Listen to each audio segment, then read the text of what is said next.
Hello everyone, welcome to our channel. So board exam prepare பண்றவங்க maybe என்னை first time பார்க்கலாம், but NEET exam prepare பண்ணுறவங்களுக்கு almost என்னை தெரியும்னு நினைக்கிறேன். ஸோ நம்ம மெயினாக பார்த்தீங்கன்னா நீட்காக கிளாஸ் எடுத்துக்கிட்டு இருப்போம். இப்போ பார்த்தீங்கன்னா நிறைய ஸ்டூடெண்ட்ஸ்க்கு ஹாஃப் இயர்லி எக்ஸாம் வருது. ஸோ அவங்க பாப்புலராக பண்ண ரெக்வெஸ்ட் என்னன்னா, எங்களுக்கு ரொம்ப ஷார்ட் அண்ட் ஸ்வீட்டாக போர்டுக்கு தேவையான வீடியோ மாதிரி ஒன்று ரெடி பண்ணிடுங்க. ஓகே, ஸோ இது போர்டு எக்ஸாமுக்கு தேவை என்னென்ன எழுதணும், எப்படி எழுதணும், இது சொல்கிறதுக்கான ஒரு வீடியோவாக தான் இருக்குமே தவிர இது இன்டெப்த்தாக உங்களுக்கு நாலேஜ் கொடுக்குமான்னு கேட்டால் கண்டிப்பாக இல்லை. இன்டெப்த்தாக நாலேஜ் வேணும்னு சொன்னால் அது ஆரலாம். நீங்கள் கோர்ஸில் பார்த்தீங்கன்னா ஒரு லெசனே நான் 9லேருந்து 10 லெக்சர் வரைக்கும் நடத்துவேன். ஸோ அதை என்னால் 2 ஹவர்ஸில் எல்லாத்தையும் கவர் பண்ண முடியாது. பட் போர்டு எக்ஸாமுக்கு தேவையான விஷயங்கள் எல்லாத்தையும் நான் உங்களுக்கு சொல்லிடுறேன். இதை வச்சு நீங்கள் நல்லா ப்ராக்டிஸ் பண்ணுங்கள். Hope this video is helpful for you. So already 11th upload பண்ணியிருக்கோம். இந்த டைம் பார்த்தீங்கன்னா 12th. அண்ட் எஸ் 12th இருக்கிற எல்லா வீடியோவுமே என்னோட எய்ம் என்னவாக இருக்கும் அப்படின்னு பார்த்தீங்கன்னா, சண்டேக்குள்ளே உங்களுக்கு கொடுத்துடணும் அப்படிங்கிற எய்மில் தான் நான் அப்லோட் பண்ணுவேன். அதாவது 16ஆம் தேதிக்குள்ளே உங்களுக்கு கிடச்சிரும் அப்படிங்கிற எய்மில். ஓகே, 15ஆம் தேதி, சாரி 16 மண்டே. ஸோ 15ஆம் தேதிக்குள்ளே கிடச்சிரும் அப்படிங்கிற எய்மில் இருப்பேன். லெசனோட பேர் என்ன sir? Electric charges and field. State board பசங்க பார்க்கலாம்னு தாராளமாக பார்க்கலாம். கான்செப்ட்காக இதை பார்த்துக்கோங்க. அதுக்கப்புறமேல் பார்த்தீங்கன்னா உங்களுக்கு இந்த புக் பேக் கொஸ்டின்ஸை மட்டும் நீங்கள் நல்லபடியாக படிச்சுட்டு போனீங்கன்னா சூப்பரான மார்க் நீங்களும் வாங்கிட முடியும். So electric charges and field. Okay, so state board பசங்க பார்க்குறீங்கன்னா உங்கள் எலக்ட்ரோஸ்டாட்டிக் லெசனாக நாங்கள் சிபிஎஸ்சி புக்கில் 2ஆக படிப்போம். ஓகே, ஒன்று எலக்ட்ரிக் சார்ஜஸ் அண்ட் ஃபீல்டு, இன்னொன்று electrostatic potential and capacitance. So உங்களோட ஃபர்ஸ்ட் லெசன் பார்த்தீங்கன்னா இங்கே 2 லெசனாக இருக்கும். ஸோ அதனால் கன்ஃபியூஸ் பண்ணிட வேண்டாம். இப்போ பேசிக்கான விஷயங்கள் சொல்லிட்டு இந்த லெசனில் நம்ம எதை பற்றிலாம் படிக்க போகிறோம் அப்படின்னா, எலக்ட்ரிக் சார்ஜ்னா என்னென்னு படிக்க போகிறோம், ஃபீல்டை பற்றி பார்க்க போகிறோம், ஃபோர்ஸை பற்றி பார்க்க போகிறோம், அடுத்து டைபோல்னா என்னென்னு பார்க்க போகிறோம், காஸ்லாம் பார்க்க போகிறோம். இதெல்லாம் சைடில் இன்ட்ரோடக்ஷன் மாதிரி கொடுத்துருக்காங்களா? ஓகே, இங்கே பண்ணலை. அந்த இடத்துல 11th புக்கில் அருமையாக கொடுத்து வச்சுருப்பாங்க சைடில் என்னென்ன படிக்க போகிறோன்னு சொல்லி. அது இதில் கொடுக்கல, no problem at all. Basically நல்லா தெரிஞ்சுக்கோங்க. இந்த ஃபஸ்ட்டு 2 லெசனில் நீங்கள் படிக்கிறதுல பார்த்தீங்கன்னா சார்ஜஸ் ரெஸ்ட்டில் இருக்கும். ரெஸ்ட்டில் இருக்க சார்ஜஸை பற்றி படிக்கிறோம். அதனால் இதோட பேர் பார்த்தீங்கன்னா எலக்ட்ரோஸ்டாட்டிக்ஸ். பேர் என்னது? எலக்ட்ரோஸ்டாட்டிக்ஸ். எலக்ட்ரோ அப்படின்னா சார்ஜஸ், ஸ்டாட்டிக் அப்படின்னா ரெஸ்ட்டில் இருக்குது. அப்போ ரெஸ்ட்டில் இருக்க சார்ஜஸோட ப்ராப்பர்ட்டியை தான் நம்ம ஃபஸ்ட்டு 2 லெசன்லையுமே படிக்க போகிறோம். ஓகேங்களா? சரி, இன்ட்ரோடக்ஷனில் ஒன்றும் இல்லை. சார்ஜ்னா என்ன, எப்படி வந்துச்சு. இப்போ எலக்ட்ரிக் சார்ஜ்னா என்ன, சரிங்களா? எலக்ட்ரிக் சார்ஜ்னா பேசிக்கலி பார்த்தீங்கன்னா இதெல்லாம் பழைய காலத்தில் யூஸ் பண்ணது, அதெல்லாம் உங்கள்கிட்ட கேட்க போகிறது இல்லை. சார்ஜ் 2 வகைப்படும். ஒன்று பாசிட்டிவ் சார்ஜ், இன்னொன்று நெகட்டிவ் சார்ஜ். அவ்வளோதான், சரிங்களா? ஸோ இதை நம்ம எப்படி அட்டைன் பண்ணலன்னா, நம்ம சப்போஸ் சரிங்களா, ஒரு மெட்டீரியலை இன்னொரு மெட்டீரியல் வச்சு ரப் பண்ணுறோன்னு சொன்னால் அங்கே எனர்ஜி ப்ரொடியூஸ் ஆகும். அந்த எனர்ஜினால என்ன ஆகும், ஒரு பாடியிலேருந்து சார்ஜ் இன்னொரு பாடிக்கு ட்ரான்ஸ்ஃபர் ஆகும். We know that everything is made up of what? ஆட்டம்.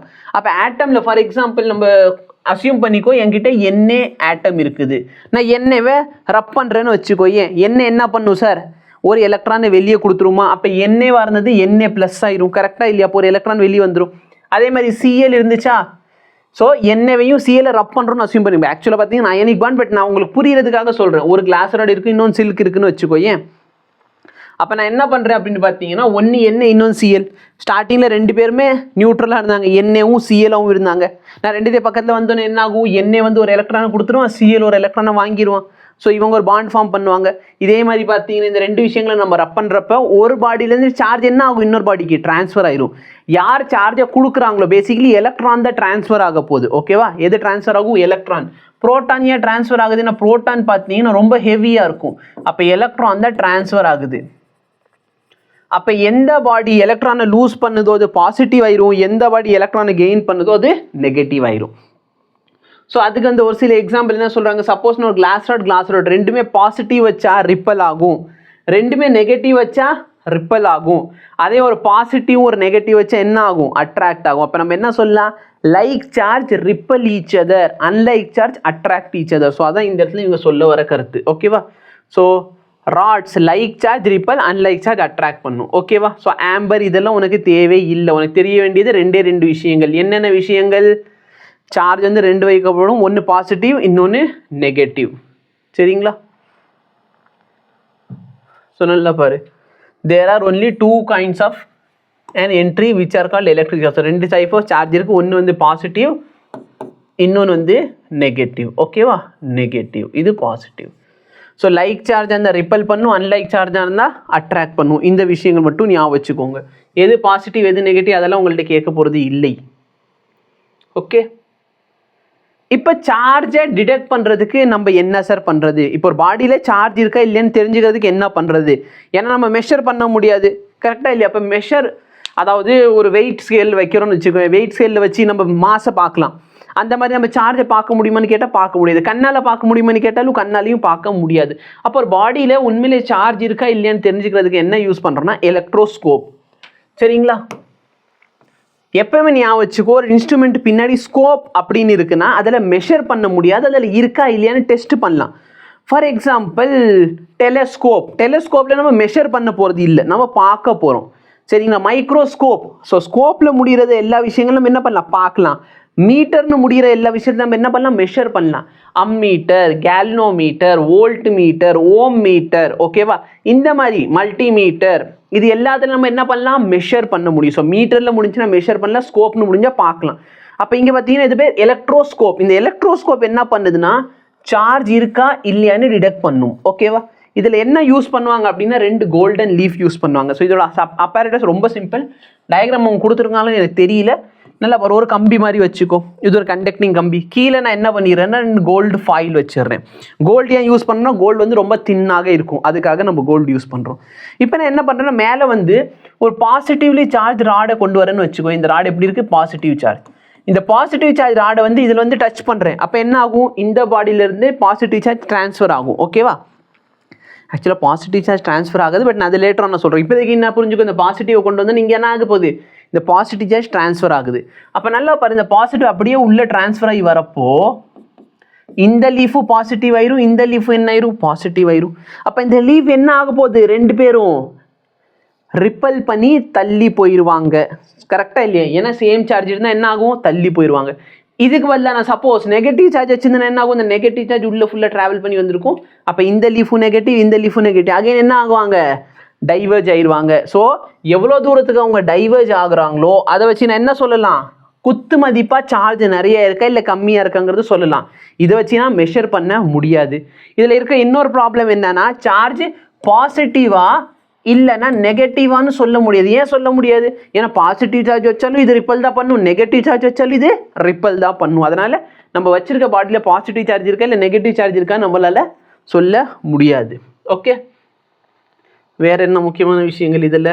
வேற ஒன்றும் இல்லை, இங்கே டயக்ராம் கொடுக்காம விட்டாங்களா? சரி, நாங்கள் படிக்கிற டயக்ராம் இருக்கும், எடுத்து விட்டாங்க. இங்கே ஒரு டயக்ராம் இருக்கும், ஒரு பாட்டிலுக்குள்ளே இதை வச்சிருப்பாங்க இந்த அப்பாரட்டஸை, அதை எடுத்து விட்டாங்க. நோ ப்ராப்ளம், இதுவும் அந்த அளவுக்கு இம்பார்ட்டன்ட் இல்லை. நெக்ஸ்ட் கண்டக்டர்னா என்ன, இன்சுலேட்டர்னா என்ன? சரிங்களா? Conductor have free to move electron. அந்த மெட்டீரியலில் எலக்ட்ரான்ஸ் வந்து ஃப்ரீயாக மூவ் பண்ணுற மாதிரி இருக்கும். அப்படி இருந்துச்சுன்னா அது பேர் கண்டக்டர். இன்சுலேட்டர்னா என்ன, அவங்கள்ட்ட ஃப்ரீ மூவிங் எலக்ட்ரான் இருக்காது. எலக்ட்ரான் இருக்காதுன்னு சொல்லக்கூடாது, ஏன்னா எல்லா மெட்டீரியலுமே, ஈவன் நைலன், சில்க், இது வுட்டு, இதெல்லாமே இன்சுலேட்டர். பட் அதுலேயும் பார்த்தீங்கன்னா தேர் மேட் ஆஃப் ஆட்டம். அப்போ ஆட்டம் இருக்காங்கன்னா கண்டிப்பாக தே ஹேவ் எலக்ட்ரான். அப்போது நம்ம டெஃபினேஷன் என்னன்னா, conductor have free moving electron. ஓகேவா? கண்டக்டரில் என்ன இருக்கும், ஃப்ரீ மூவிங் எலக்ட்ரான் இருக்கும். வேற இன்சுலேட்டரில் ஃப்ரீ மூவிங் எலக்ட்ரான் இருக்காது. இது மட்டும் தெரிஞ்சு வச்சுக்கோங்க. ஓகே, ஸோ நல்லா பாரு, இதுதான் எலக்ட்ரோஸ்கோப் டயக்ராம். இங்கே ஏன் கொடுத்து வச்சிருக்கேன், போன பேஜ்க்கு தான் எனக்கு தெரியல. ஸோ நல்லா பார்த்தேன்னா இது ஒரு ஒயர், இந்த கீழே பார்த்தோன்னா 2 கோல்ட் லீஃப் இருக்குது. இப்போ இந்த கோல்ட் லீஃபில் நான் வந்து இந்த இடத்துல ஒரு மெட்டீரியல் டச் பண்ணுறேன்னு வச்சுக்கோ, இந்த வழியே சார்ஜ் ட்ரான்ஸ்ஃபர் ஆகுது. அப்போ 2 லீஃபுமே சேம் சார்ஜ் வரப்போ ரிப்பல் ஆகும். நிறைய பாசிட்டிவ் சார்ஜ் இருந்தால் இங்கே நிறைய பாசிட்டிவ் சார்ஜ் வரும், அப்போ நல்ல ரிப்பல்ஷன் இருக்கும். நிறைய நெகட்டிவ் சார்ஜ் இருந்தால் நிறைய ரிப்பல்ஷன் இருக்கும், அவ்வளோதான். ஸோ அப்போ ரிப்பல்ஷன் வச்சு சார்ஜ் நிறைய இருக்கா இல்லை கம்மியாக இருக்காங்கிறத நம்ம சொல்லலாம். ஸோ இதான் வந்து எலக்ட்ரோஸ்கோப். இதை வச்சு நம்ம என்ன சார்ஜ் சொல்ல முடியாது, எவ்வளோ சார்ஜ் சொல்ல முடியாது, நிறைய இருக்கா இல்லை கம்மியாக இருக்கான்னு சொல்லாமல் தவிர நம்பர் சொல்ல முடியாது, நம்பர் ஆஃப் சார்ஜ் சொல்ல முடியாது. ப்ராப்பர்ட்டி ஆஃப் சார்ஜஸ் ரொம்ப இம்பார்ட்டன்ட், தெரிஞ்சு வச்சுக்கோ. என்னென்ன ப்ராப்பர்ட்டினா, சார்ஜ் வந்து ஸ்கேலார் குவான்டிட்டி, அது ரொம்ப முக்கியம். சார்ஜ் என்ன குவான்டிட்டி, ஸ்கேலார் குவான்டிட்டி. இந்த சார்ஜை கியூங்கிற ஒரு சிம்பிள், ஸ்மால் கியூ யூஸ் பண்ணாலும் சரி இல்லை கேபிட்டல் கியூ யூஸ் பண்ணாலும் சரி, இந்த கியூ வச்சு நம்ம இண்டிகேட் பண்ணுவோம். இதோட யூனிட் பார்த்தீங்கன்னா கூலும். எஸ்ஐ யூனிட்னா கூலும், இல்லைனா ஜஸ்ட் சீனு கூட போட்டுக்கோங்க. ஓகேவா? அப்போ இது பார்த்தீங்கன்னா ஸ்கேலார் குவான்டிட்டினால இங்கே வந்து ஸ்கேலாரில் எல்லாமே அப்ளிகேபிள். இது சார்ஜ் பார்த்தீங்கன்னா addictive in nature. For example, என்கிட்ட ஒரு டப்பாக்குள்ளே Q1 சார்ஜ் ஆல்ரெடி இருக்குது.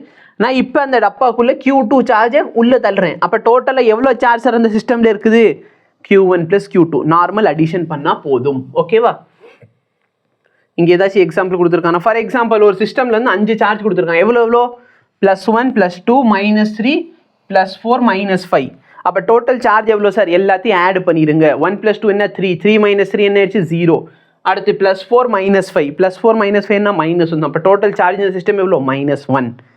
நெக்ஸ்ட் ப்ராப்பர்ட்டி பாரு, இது அடிக்டிவ் நேச்சர். நெக்ஸ்ட் என்ன? சார்ஜ் வந்து கன்சர்வ்டாக இருக்கும். What do you mean by conservation? நிறைய பேர் கன்சர்வேஷன் அப்படின்னு சொன்னாலே சேவ் பண்ணணும். ஏன்னா சோஷியல் சயின்ஸ் நம்ம என்ன படிச்சிருக்கோம்? கன்சர்வேஷன் ஆஃப் ட்ரீ அப்படின்னு சொன்னால் சேவ் பண்ணணும்னு அர்த்தம். சரி, பேசிக்கலி கன்சர்வேஷன்னா சேவிங் கிடையாது.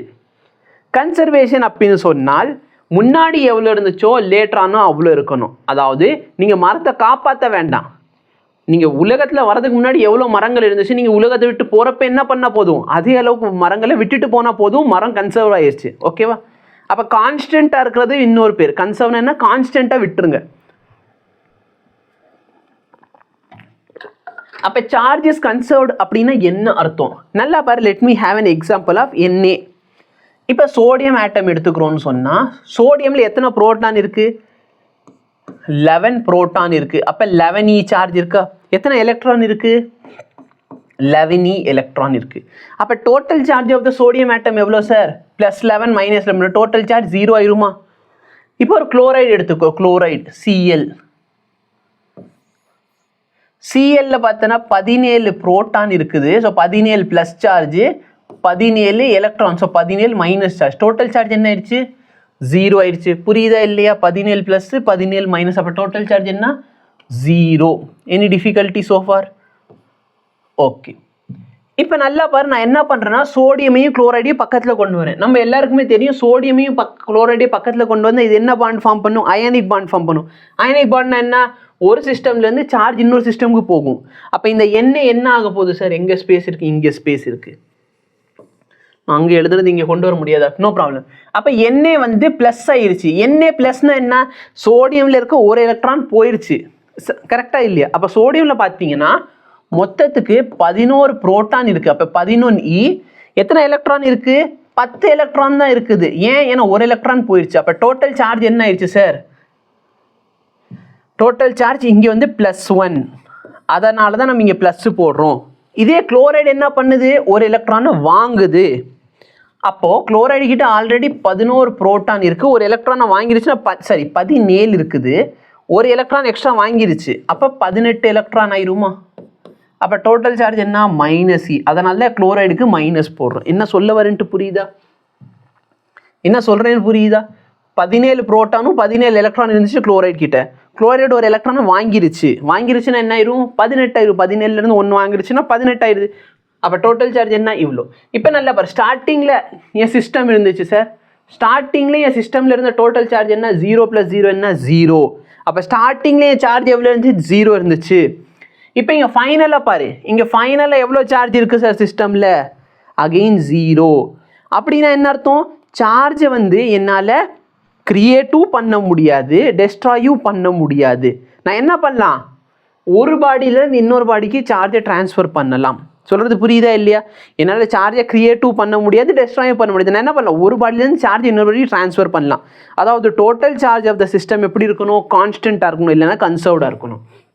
So the total charge of an isolated system, the total charge of an isolated system is always conserved. அப்படின்னா என்ன சார் அர்த்தம்? Charge can neither be created nor be destroyed. It is not possible to create or destroy the net charge. நம்ம என்னதான் பண்ண முடியும்? ஒரு பாடியிலேருந்து இன்னொரு பாடிக்கு சார்ஜை ட்ரான்ஸ்ஃபர் தான் பண்ண முடியும்.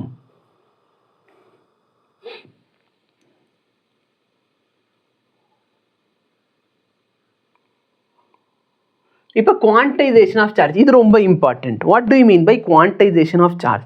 இப்போ நீ ரொம்ப சிம்பிள். ஒரு உருளைக்கிழங்கு, சரியா?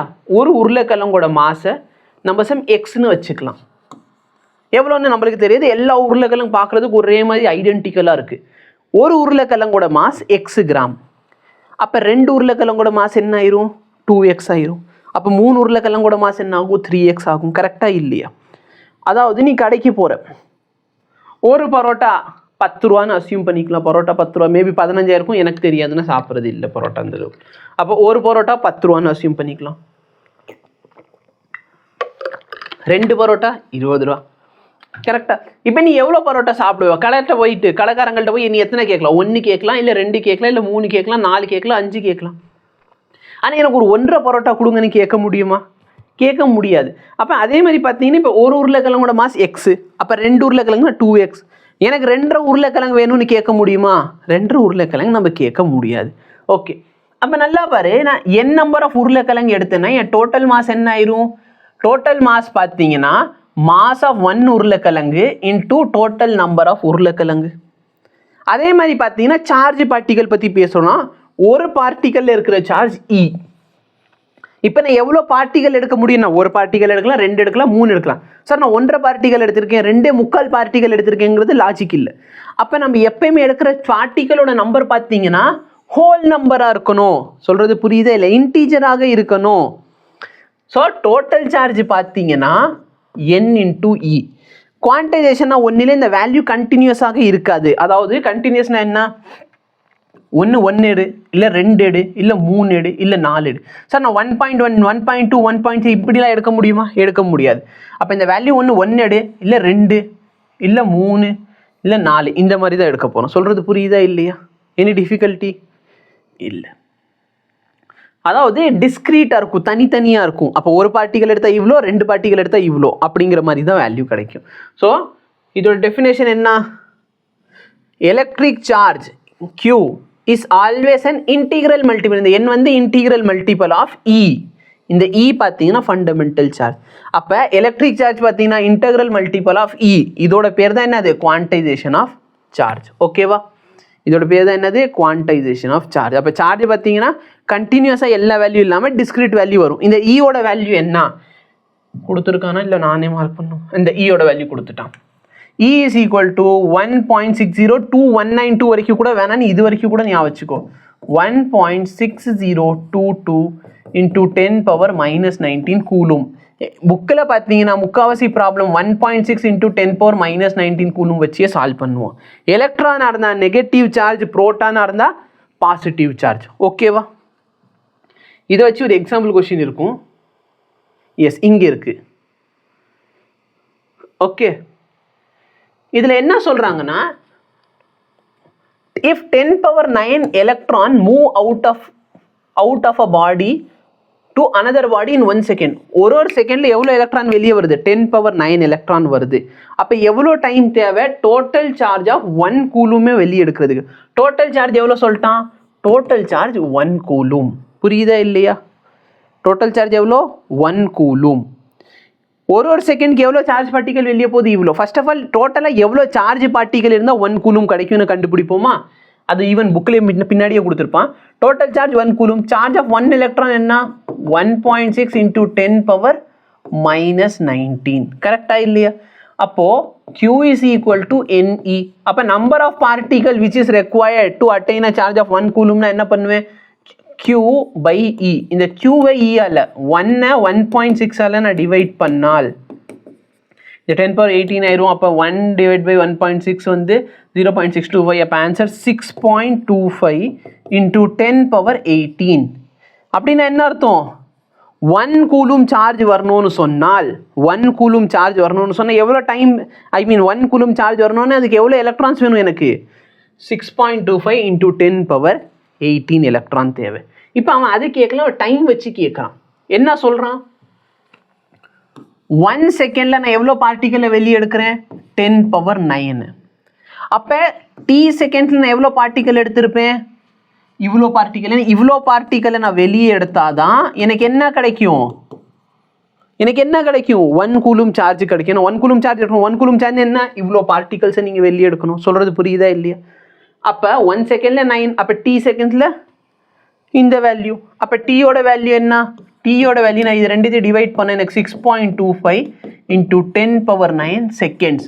இவ்வளோ செகண்ட்ஸில் நான் என்ன பண்ணிடலாம்? 6.25 into 10 power 9 செகண்ட்ஸில் மொத்தத்துக்கு இவ்வளோ சார்ஜை வெளியே எடுக்கலாம். இல்லைன்னா மொத்தமாக 1 கூலும் சார்ஜை என்னால் வெளியே எடுக்க முடியும். அதான் இதோட மீனிங். இது எனக்கு செகண்ட்ஸில் வேணாம் சார், ஹவருக்கு மாற்றணும் அப்படின்னா டிவைட் பண்ணிக்கோங்க 60 into 60 ஆல். டேஸ்க்கு மாற்றணும் 24 ஆல். இயருக்கு மாற்றணும் 365 ஆல். எல்லாத்தால டிவைட் பண்ணி உங்களுக்கு ஆன்சர் வந்து அப்ராக்சிமேட்லி 200 இயர்ஸ் ஆயிரும். ஓகேவா? ஸோ இது வந்து டிவைட் பண்ணி வச்சுருப்பாங்க. இந்த 6.25 × 10⁹ இருக்குது பார்த்தியா, அதை இயருக்கு மாற்றுறதுக்காக இதால் டிவைட் பண்ணால் எனக்கு 198 இயர் வருது. அப்போது யோசிச்சு பாரு, ஒரு செகண்டுக்கு 10⁹ எலக்ட்ரான் அனுப்புறீங்கன்னா இதே ஸ்பீடில் நீங்கள் 200 வருஷத்துக்கு அனுப்புனா தான் என்ன பண்ண முடியும், ஒரு கூலும் சார்ஜை நீங்கள் ஒரு பாடியிலேருந்து வெளியே அனுப்ப முடியும். How much positive and negative charge is there in a cup of water? ஒரு கப் ஆஃப் வாட்டரில் எவ்வளோ பாசிட்டிவ் அண்ட் நெகட்டிவ் சார்ஜ் இருக்குது அப்படின்னு சொல்லி கேட்குறாங்க. ஒரு கப் ஆஃப் வாட்டர் இவங்க எவ்வளோ எடுத்திருக்காங்கன்னா 250 கிராம் எடுத்திருக்காங்க. இப்போ டோட்டலில் எவ்வளோ சார்ஜ் பார்ட்டிகல் இருக்குதுன்னு சொல்லி கேட்குறாங்க. கரெக்டாக டோட்டல் சார்ஜ் பார்ட்டிகல்னா எவ்வளோ ப்ரோட்டான்ஸ் இருக்குது, எவ்வளோ எலக்ட்ரான்ஸ் இருக்குது தண்ணிக்குள்ளே. இப்போ முதல் 250 ml எவ்வளோ H2O இருக்குது எனக்கு தெரியணும். அப்போ H2O எவ்வளோ தெரியணும், நம்பர் ஆஃப் மோல்ஸ் கண்டுபிடிப்பேன்னா number of moles. Number of moles எப்படி எழுதுவேன், 250 ml. இப்போ 250 mlனா என்ன, 250 கிராம்னு அர்த்தம். அதை நான் மாலிகுலர் மாஸை 18ஆல் டிவைட் பண்ணால் கிவன் மாஸ் பை மாலிகுலர் மாஸால் டிவைட் பண்ணால் எனக்கு என்ன கிடைச்சிடும், நம்பர் ஆஃப் மோல்ஸ் கிடைச்சிடும். ஒரு மோலில் அவகாட்ரோ நம்பர் ஆஃப் பார்ட்டிகல்ஸ் இருக்கும், இல்லை மாலிக்யூல்ஸ் இருக்கும். அப்போ நம்பர் ஆஃப் மாலிக்யூல்ஸ் எவ்வளோ இருக்குது எனக்கு, 250/18 into Avogadro number of molecules இருக்கும்ல. ஸோ அவகாட்ரோ நம்பரால் மல்டிப்ளை பண்ணிடுறேன். ஸோ இவ்வளோ மாலிக்யூல் இருக்குது. மாலிக்யூல்னா என்ன சார், H2Oங்கிறது ஒரு மாலிக்யூலா, H2O இல்லைனா இந்த மாதிரி அதில் டாட்லாம் இருக்குது. இப்போ மொத்தமாக யோசிச்சு பார், H2O எவ்வளோ மாலிக்யூல்ஸ் இருக்குது, இவ்வளோ H2O என்கிட்ட இருக்குது. ஒரு H2Oல எவ்வளோ ப்ரோட்டான்ஸ் இருக்குது, இதில் 8 புரோட்டான், இதில் ஒரு புரோட்டான், இதில் ஒரு புரோட்டான். அப்போ 10 புரோட்டான் இருக்கா, எத்தனை எலக்ட்ரான் இருக்கும், 10 எலக்ட்ரான் இருக்கும். அப்போ நம்பர் ஆஃப் புரோட்டான் எவ்வளோ, நம்பர் ஆஃப் புரோட்டான் என்ன, இந்த வேல்யூ 10ஆல் மல்டிப்ளை பண்ணிக்கோ.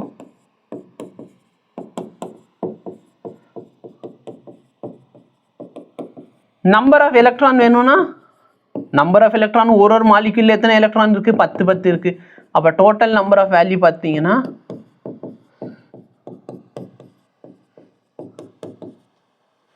கரெக்டாக இல்லையா. ஸோ நம்பர் ஆஃப் எலக்ட்ரான் தெரிஞ்சிச்சு. இப்போ என்கிட்ட என்ன கேட்குறாங்க, டோட்டல் சார்ஜ் எவ்வளோ இருக்கும், நம்பர் ஆஃப் பார்ட்டிகல் எனக்கு தெரிஞ்சிச்சு, தான் நம்பர் ஆஃப் புரோட்டான். அப்போ என்கிட்ட சார்ஜ் கேட்டாங்கன்னா நம்பர் ஆஃப் புரோட்டான் எவ்வளோ இருக்கோ அதை இயால் மல்டிப்ளை பண்ணிடு. So number of proton into E. So multiplication மட்டும் தான், கான்செப்ட் அவ்வளோதான், சரியா.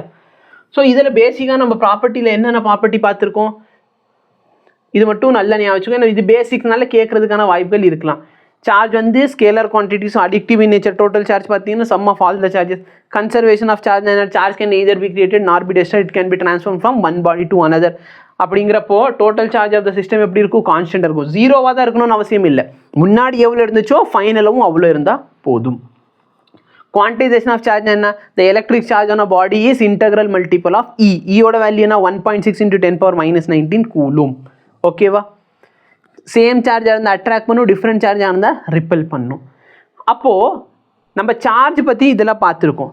அப்போ அட்ராக்டோ ரிப்பலோ பண்ணுன்னு சொல்கிறோமா இல்லையா, சொல்லிக்கிட்டு இருக்கோம் சார்.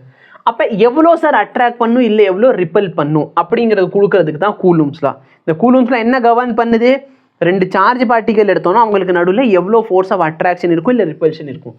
நீ வந்து இந்த ஃபார்முலாவை பாரு, நீயே கூலும்ஸில் எழுதிக்கலாம். Force is directly proportional to product of the charges. Force is inversely proportional to square of the distance between them. இவ்வளவுதான் சார் கூலும்ஸ்ல. என்ன சார் இருக்கு, கூலும் measured the, சரி இல்லைனா கூலும்ஸ்ல measure force between 2 point charge and found it. So இதை மாற்றி எடுத்திருக்கேன். First 1/r². Force between the 2 point charge is varied. Okay. Inversely as the square of the distance between them and was directly proportional to. Sir இது ரொம்ப கஷ்டமாக இருக்குன்னு ஒன்றும் இல்லை. Force between the two charges is directly proportional to the product of the magnitude of two charges inversely proportional to the square of the distance between them அப்படின்னு எழுதிக்கோ. இப்போ இது எல்லாத்தையும் சேர்த்து நான் எப்படி எழுதிக்கலாம், ரெண்டு ஃபார்முலாவை சேர்த்துனா F is proportional to Q1 Q2/r² எழுதலாம். இந்த ப்ரொபோர்ஷனாலிட்டி ரிமூவ் பண்ண நம்ம என்ன பண்ணுவோம், கான்ஸ்டன்ட் இன்ட்ரடியூஸ் பண்ணுவோம். இந்த இடத்துல நான் போட போகிற கான்ஸ்டன்ட்டோட வேல்யூ K Q1 Q2/r². இந்த கேவோட வேல்யூ என்ன அப்படின்னு பார்த்தீங்கன்னா 9 × 10⁻9. யூனிட் என்ன வரும், newton metre square coulomb power -2. சரி, கூலும் வந்து பை போட்டேன், ஸோ கூலும் பவர் 2. இல்லை நான் மேலே எழுதுகிறேன், இந்த பை போடலைன்னா கூலும் பவர் -2ன்னு எழுதிக்கோ. இந்த கே என்ன சார்? கே பார்த்தீங்கன்னா 1/4πε0. ஓகேவா? அப்போ இந்த ε0 வேல்யூ என்ன? ε0 value 8.854 into 10⁻⁻12 coulomb square per newton metre square. இதுதான் கூலும். ஓகேவா? ஸோ இது பேசிக்காக வேக்யூமில் பார்க்குறோம். சப்போஸ் மீடியம் இருந்தால், ஏதாச்சும் ஒரு மீடியமில் இருந்தால் இதோட வேல்யூ என்ன? இந்த வேல்யூ பார்த்தீங்கன்னா கேவோட வேல்யூ 1/4πε0 டைம்ஸ் εr. இது அந்த மீடியமில் இருக்க பர்மிட்டிவிட்டி. ஓகேவா? ஸோ ஏராக இருந்துச்சுன்னா இதோட வேல்யூ 1 ஆயிரும். ஸோ வேக்யூம் இல்லை ஏர். வேக்யூமுக்கு பார்த்தீங்கன்னா 1, ஏருக்கு பார்த்தீங்கன்னா 1.0008 கிட்ட வரும். அப்போ நம்ம அதை 1ன்னே வச்சுக்கிறோம். அப்போ வேக்யூமுக்கும் சரி ஏருக்கும் சரி வேல்யூ 1. அப்போ வேல்யூ 1 ஆயிடுச்சுன்னா நம்மளுக்கு இந்த ஃபார்முலா கிடைக்கும். ஓகேவா? மீடியம் இருந்துச்சுன்னா எப்சிலன், அந்த எப்சிலனோட வேல்யூ சப்ஸ்டியூட் பண்ணிக்கோங்க. ஸோ இந்த மாதிரி K is equal to K Q1 Q2/r². So இந்த இடத்துல நடுவில் மல்டிப்ளிகேஷன் இருக்குது. இதெல்லாம் நீ ஒன்றுமே படிக்க தேவையில்லை, விட்டு தள்ளிடு. இந்த கேவோட வேல்யூ என்ன? 9 × 10⁻9 newton metre square coulomb power -2. இப்போ வெக்டார் ஃபார்ம். என்ன ஃபார்ம்? Vector form. நல்லா பாரு, இது ஒரு பாசிட்டிவ் சார்ஜ், இது ஒரு பாசிட்டிவ் சார்ஜ். இந்த பாசிட்டிவ் சார்ஜ் அந்த பாசிட்டிவ் சார்ஜ் என்ன சார் பண்ணும்? ரிப்பல் பண்ணும். அப்போ ரிப்பல் பண்ணது இந்த சார்ஜ் என்ன ஆகுது? இந்த டைரக்ஷனில் போகுதா? இந்த பாசிட்டிவ் சார்ஜ் இந்த பாசிட்டிவ் சார்ஜ் என்ன பண்ணும்? ரிப்பல் பண்ணும். அப்போ எந்த டைரக்ஷன் சார் போகும்? இந்த டைரக்ஷனில் சார்ஜ் போகுமா? கரெக்டாக இல்லையா? இப்போ நல்லா பாரு, R21 அப்படிங்கிறது R2 - R1, அதாவது இந்த டைரக்ஷனில் தான் R21 வெக்டர் இருக்குது. அப்போ F21 எழுதுறதுன்னு சொன்னால் F21 என்ன? Force on 2 due to 1. Value என்ன? K. Charge 1 charge 2. டிஸ்டன்ஸ் எவ்வளோ சார்? ரெண்டுத்துக்கு நடுவில் இருக்க டிஸ்டன்ஸ் R². டைரக்ஷன் எந்த டைரக்ஷனில் இருக்கணும்? R21 cap. Okay, excuse me, R21 cap. நான் வெக்டார் ஃபார்மில் எழுதுறேன் சார், எனக்கு இது கேப் வேணாம், எனக்கு வெக்டார் வெளில வேணும் அப்படின்னா R21 vector is equal to K Q1 Q2. R21 மேலே வெக்டார்னு போட்டேன்னா கீழே ஞாபகம் வச்சுக்கோ, இது R³ மாற்றிடு. மேலே கேப் இருக்குன்னா R², வெக்டார் போட்டேன்னா R³. இது மட்டும் ஞாபகம் வச்சுக்கோ, இது இங்கே கொடுத்து வச்சுருக்காங்க. ஸோ R21 வந்து R2 - R1, R12னா இது. ஓகே, ஸோ நல்லா பாரு, F21 வெக்டார் வேணும்னா 1/4πε0 Q1 Q2/r². ஸோ இது வந்து R12 போடணும்னு அவசியம் இல்லை, நான் மேக்னிடியூட் தான். அப்போ நல்லா கேப் போட்டிருக்காங்கன்னா கீழே ஸ்கொயர் வருது. கேப் போடே முடிச்சிட்டான். சப்போஸ் நீ இந்த இடத்துல கேப் வேணாம் சார், எனக்கு வெக்டார் போட போகிறேன் அப்படின்னா சேம் ஃபார்முலாவை நீ 1/4πε, 1/4πε கேன்னு கூட போட்டுக்கோ. Q1 Q2/r³ R21 வெக்டார் அப்படியும் எழுதிக்கலாம். ஓகே, ஸோ டைரக்ஷன் தான் இந்த இடத்துல முக்கியம். ஸோ இவன் இந்த டைரக்ஷனில், இவன் என்ன பண்ணுறான்? இந்த டைரக்ஷனில் இருப்பானா? அப்போ நல்லா பார், R21 இந்த டைரக்ஷன், அப்போ R12 எப்படி இருக்கும்? இந்த டைரக்ஷனில் இருக்கும்.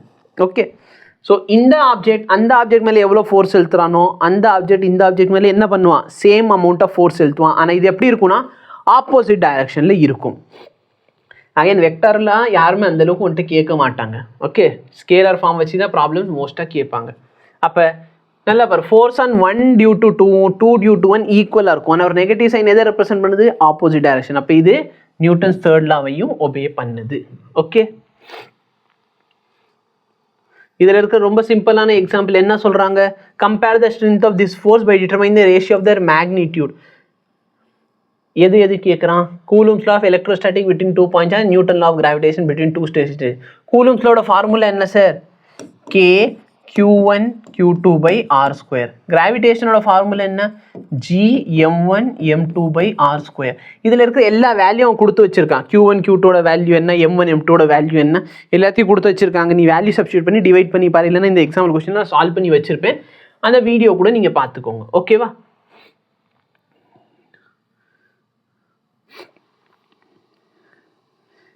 இப்போ பார் a metallic sphere A is suspended by nylon thread. Another charge B is held by an insulating thread. இப்போ distance between them கொடுத்துட்டாங்க. இப்போ இதில் இருக்கிற சார்ஜ் வந்து சம் QAன்னு அசியூம் பண்ணிக்கோ, இதில் இருக்கிற சார்ஜ் சம் QB, இல்லை இது Q1ன்னு வச்சுக்கோ, இது Q2ன்னு வச்சுக்கோ. ஓகேவா? டிஸ்டன்ஸ் ஆஃப் செப்பரேஷன் கொடுத்துட்டான். ஃபோர்ஸோட ஃபார்முலா என்ன? K Q1 Q2 by R square. 9 into 10 power 9, இதோட வேல்யூ Q1, இதோட வேல்யூ Q2. 10 சென்டிமீட்டர், சென்டிமீட்டர் மீட்டரை மாற்ற என்ன ஆகும்? 10 சென்டிமீட்டர் தான் கொடுத்துருக்க, சென்டிமீட்டர் மீட்டரை மாற்றினா என்ன ஆகும்? 0.1 மீட்டர் ஆகும். அதை ஸ்கொயர் பண்ணால் 0.01, இல்லை 10 power -2. இந்த 10 power -2 மேலே கொண்டு போயிட்டேன்னா 10 power +2 ஆயிடும். அப்போ 10 power 11 Q1 Q2. இதான் இனிஷியலாக இருந்த ஃபோர்ஸு. இப்போ நான் என்ன பண்ணுறேன்னா இந்த Q1-ஐ ஒரு அன்சார்ஜ் ஸ்பியரோட சேர்த்து வச்சிடுறேன். அப்போ என்ன ஆக போகுதுன்னா இதில் இருக்கிற சார்ஜ் ஸ்டார்டிங்கில் Q1 வச்சுக்கோ, இது அன்சார்ஜ். அன்சார்ஜ் என்ன? சார்ஜே இல்லை, அப்போ 0 சார்ஜ் இருந்துருக்குமா? அப்போ டோட்டல் சார்ஜ் என்ன சார் ஆகுது? QA + 0. அப்போ டோட்டல் சார்ஜ் அந்த ஸ்பியர் எவ்வளோ? QA தான். ரெண்டுத்துக்கு சேர்த்து எவ்வளோ இருக்குது? QA தான் இருக்குது. அப்போ இந்த QA சார்ஜ் என்ன பண்ண போகிறாங்கன்னா ரெண்டு பேர் ஈக்குவலாக ஸ்ப்ளிட் பண்ணிக்கிறான். ஈக்குவலாக ஸ்ப்ளிட் பண்ணுறான்னா இவனுக்கு எவ்வளோ சார்ஜ் கிடைக்கும்? QA/2. இவனோட சார்ஜ் QA/2. இங்கே இருந்த சார்ஜ் QB, இல்லைன்னா இது வந்து Q1/2, இதுவும் Q1/2. இதில் எது இருந்துச்சு? Q2 இருந்துச்சா? QB இல்லை Q2. Q2 சார்ஜ் இருக்குது. இன்னும் வந்து அன்சார்ஜ் ஸ்பியர், அப்போ 0. அப்போ டோட்டல் சார்ஜ் எவ்வளோ ஆயிடுச்சு? Q2. இப்போ Q2 நான் ரெண்டாக பிரிக்கணும்னா என்ன பண்ணுவேன்? Q2/2 Q2/2 ஈக்குவலாக பிரிச்சுட்டோம். ஏன்னா இது ஐடென்டிக்கல் ஸ்பியர்ஸ். ஓகேவா? இப்போ என்ன சொல்கிறாங்க? ரெண்டுத்தையும் நீங்கள் இந்த மாதிரி வச்சுட்டீங்க. இப்போ என்ன பண்ணுறாங்கன்னா இந்த ஏவையும் பியையும் வச்சுருக்கான். சரி, ஃபார் எக்ஸாம்பிள் புரியல அப்படின்னா என்கிட்ட இந்த ஸ்பியரில் 4 சார்ஜ் இருந்துச்சு, சி ஸ்பியரில் 0 சார்ஜ். அப்போ டோட்டல் சார்ஜ் எவ்வளோ? 4 + 0 எவ்வளோ? 4. இப்போ இந்த 4 ஈக்குவலாக பிரிக்கணும்னா என்ன பண்ணுவேன்? 2 பிரிச்சுக்குவேன். இதில் 2 சார்ஜ் தான் இருக்குன்னு அசியூம் பண்ணிக்கோ. அப்போ இதில் 2 இருக்குது அப்படின்னு சொன்னால் இன்னொன்று 0 சார்ஜ். அப்போ 2 + 0 என்ன? 2. அப்போ ரெண்டுத்தையும் ஈக்குவலாக பிரிச்சுன்னா என்ன ஆகும்? ஆளுக்கு 1 கிடைக்கும். ஷோ இப்போ நல்லா பாரு, 2 சார்ஜ் 5 மீட்டர் டிஸ்டன்ஸில் வச்சுருக்காங்க. இப்போ நம்மளுக்கு என்ன ஆகும்னு சொல்லி கேட்குறாங்க. Force K Q1' Q2'/R'². So புது சார்ஜ் எவ்வளோ சார்? Q1/2. இதில் இருக்க புது சார்ஜ் என்ன? Q2/2. R1ஓட வேல்யூ என்ன? முன்னாடி இருந்ததோட பாதி. கரெக்டாக இல்லையா? முன்னாடியோட பாதி. So R1/2. ஸோ R1 இல்லை, R/2. முன்னாடி R டிஸ்டன்ஸ் இருந்துச்சு, இப்போ R/2 த ஹோல் ஸ்கொயர். இப்போ ஸ்கொயர் பண்ண இந்த வேல்யூ 4 ஆகும், இந்த 4 கேன்சல் ஆயிடுச்சுன்னா இந்த கிடைக்கிற வேல்யூ என்ன? K Q1 Q2/R². இதுதான் எனக்கு முன்னாடி வந்துச்சு. அப்போ என் புது ஃபோர்ஸ் பார்த்தீங்கன்னா பழைய ஃபோர்ஸ்க்கே ஈக்குவலாக இருக்குது. இது எல்லா டைம் ஈக்குவலாக இருக்கணும்னு அவசியம் இல்லை, இந்த கேஸில் ஈக்குவலாக இருந்துச்சு. ஓகேவா? ஸோ இதான் example based on Coulomb's law. So final force பார்த்தோன்னா முன்னாடி இருந்த ஃபோர்ஸ்க்கு ஈக்குவலாக இருக்குது. Force between multiple charges. 2 சார்ஜுக்கு நான் கூலும்ஸ் லா பார்த்துட்டேன். இப்போ நிறைய சார்ஜ் இருந்தால் என்ன சார் பண்ணுறதுன்னா நிறைய சார்ஜுக்கும் நம்ம கூலும்ஸ் லா தான் அப்ளை பண்ண போகிறோம். எப்படி அப்ளை பண்ணுறதுன்னா லெட் மீ சே இதை Q1 சொல்லி ஒரு சார்ஜ். இப்போ இந்த சார்ஜை சுற்றி நான் என்ன பண்ணேன்? Q2ன்னு ஒரு சார்ஜ் வச்சுருக்கேன். இப்போ இந்த Q2 சார்ஜ் இந்த சார்ஜ் என்ன சார் பண்ணுவான்? அட்ராக்டோ ரிப்பலோ பண்ணுவான். கரெக்டாக இல்லையா? அப்போ இந்த Q2 சார்ஜ் இந்த சார்ஜை ரிப்பல் பண்ணுறான்னு வச்சுக்கோ. அப்போ இந்த டைரக்ஷனில் ரிப்பல் பண்ணுவானா? கரெக்டாக. இப்போ இந்த Q1 பக்கத்தில் நான் இன்னொரு சார்ஜை கொண்டு வந்துடுறேன். நல்லா திங்க் பண்ணு. ஃபஸ்ட்டு இங்கே Q1ன்னு ஒரு சார்ஜ் இருக்குது, நான் Q2வை கொண்டு வரேன். அப்போ Q1க்கு Q2க்கு நடுவில் ஒரு ஃபோர்ஸ் ஆஃப் அட்ராக்ஷனும் ரிப்பல்ஷன் இருக்குமா? இருக்காதா? அட்ராக்ஷனும் ரிப்பல்ஷனும் இருக்கும்.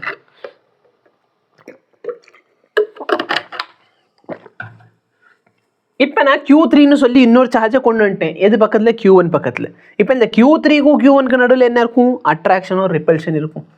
ரிப்பல்ஷன் இருந்தால் இந்த டைரக்ஷனில் இருக்க போகுது. Any difficulty? இதில் நான் கவனிக்க வேண்டிய விஷயம் என்னன்னா இந்த புதுசாக எக்ஸ்ட்ராவாக ஒரு சார்ஜ் வர்றதுனால இந்த 2 சார்ஜுக்கு நடுவில் இருக்கிற ஃபோர்ஸ் மாறாது. புரியுதா இல்லையா?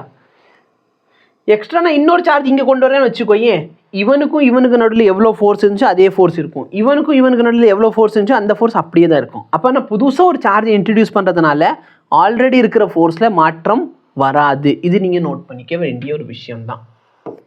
அப்போ புதுசாக நம்ம சார்ஜை கொண்டு வந்துக்கிட்டே இருக்கோம்னா ரெண்டு சார்ஜுக்கு நடுவில் இருக்க ஃபோர்ஸ் மாறாது. அப்போ நல்லா பாரு, இது ஒரு வெக்டார், ஏன்னா ஃபோர்ஸ் வந்து ஒரு வெக்டார் குவான்டிட்டி. அப்போ இது ஒரு வெக்டார், இது ஒரு வெக்டார். அப்போ டோட்டல் ஃபோர்ஸ் வேணும். இந்த ஒன் மேலே டோட்டலாக எவ்வளோ ஃபோர்ஸ் ஆக்ட் ஆகுதுன்னு கேட்டாங்கன்னா total force acting on one வந்து vector sum of all the forces. So இங்கே இருக்கு பாருங்க.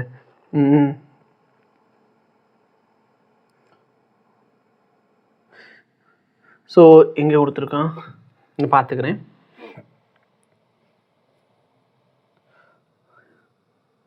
ஸோ நல்லா பாரு, இந்த பிரின்சிபல் ஆஃப் சூப்பர் பொசிஷன் என்ன சார் சொல்லுதுன்னா டோட்டலாக சப்போஸ் என்கிட்ட Q1 Q2 Q3 Qn charge இருக்குன்னா force due to 2 on 1 is same as the கூலும்ஸ்ல வச்சு தான் நம்ம சால்வ் பண்ண போகிறோம்.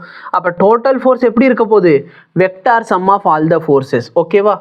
So total charge total force on Q1 சரியா is due to all the charge எப்படி இருக்கும்? given by vector sum of all the forces. இதில் நல்ல கவனிக்க வேண்டிய பாயிண்ட் இங்கே இருக்குது. என்ன பாயிண்ட் அதை நான் ஆல்ரெடி வந்துட்டு சொல்லிட்டேன். நெட் ஃபோர்ஸ் புது சார்ஜ் வரப்போ ஒன் மேலே இருக்க டோட்டல் ஃபோர்ஸ் என்ன ஆகும்? சேஞ்ச் ஆகும். ஆனால் அந்த 1க்கு 2க்கு நடுவில் இருக்கிற ஃபோர்ஸ் என்ன ஆகாது? புது சார்ஜ் வரதுனால மாறாது.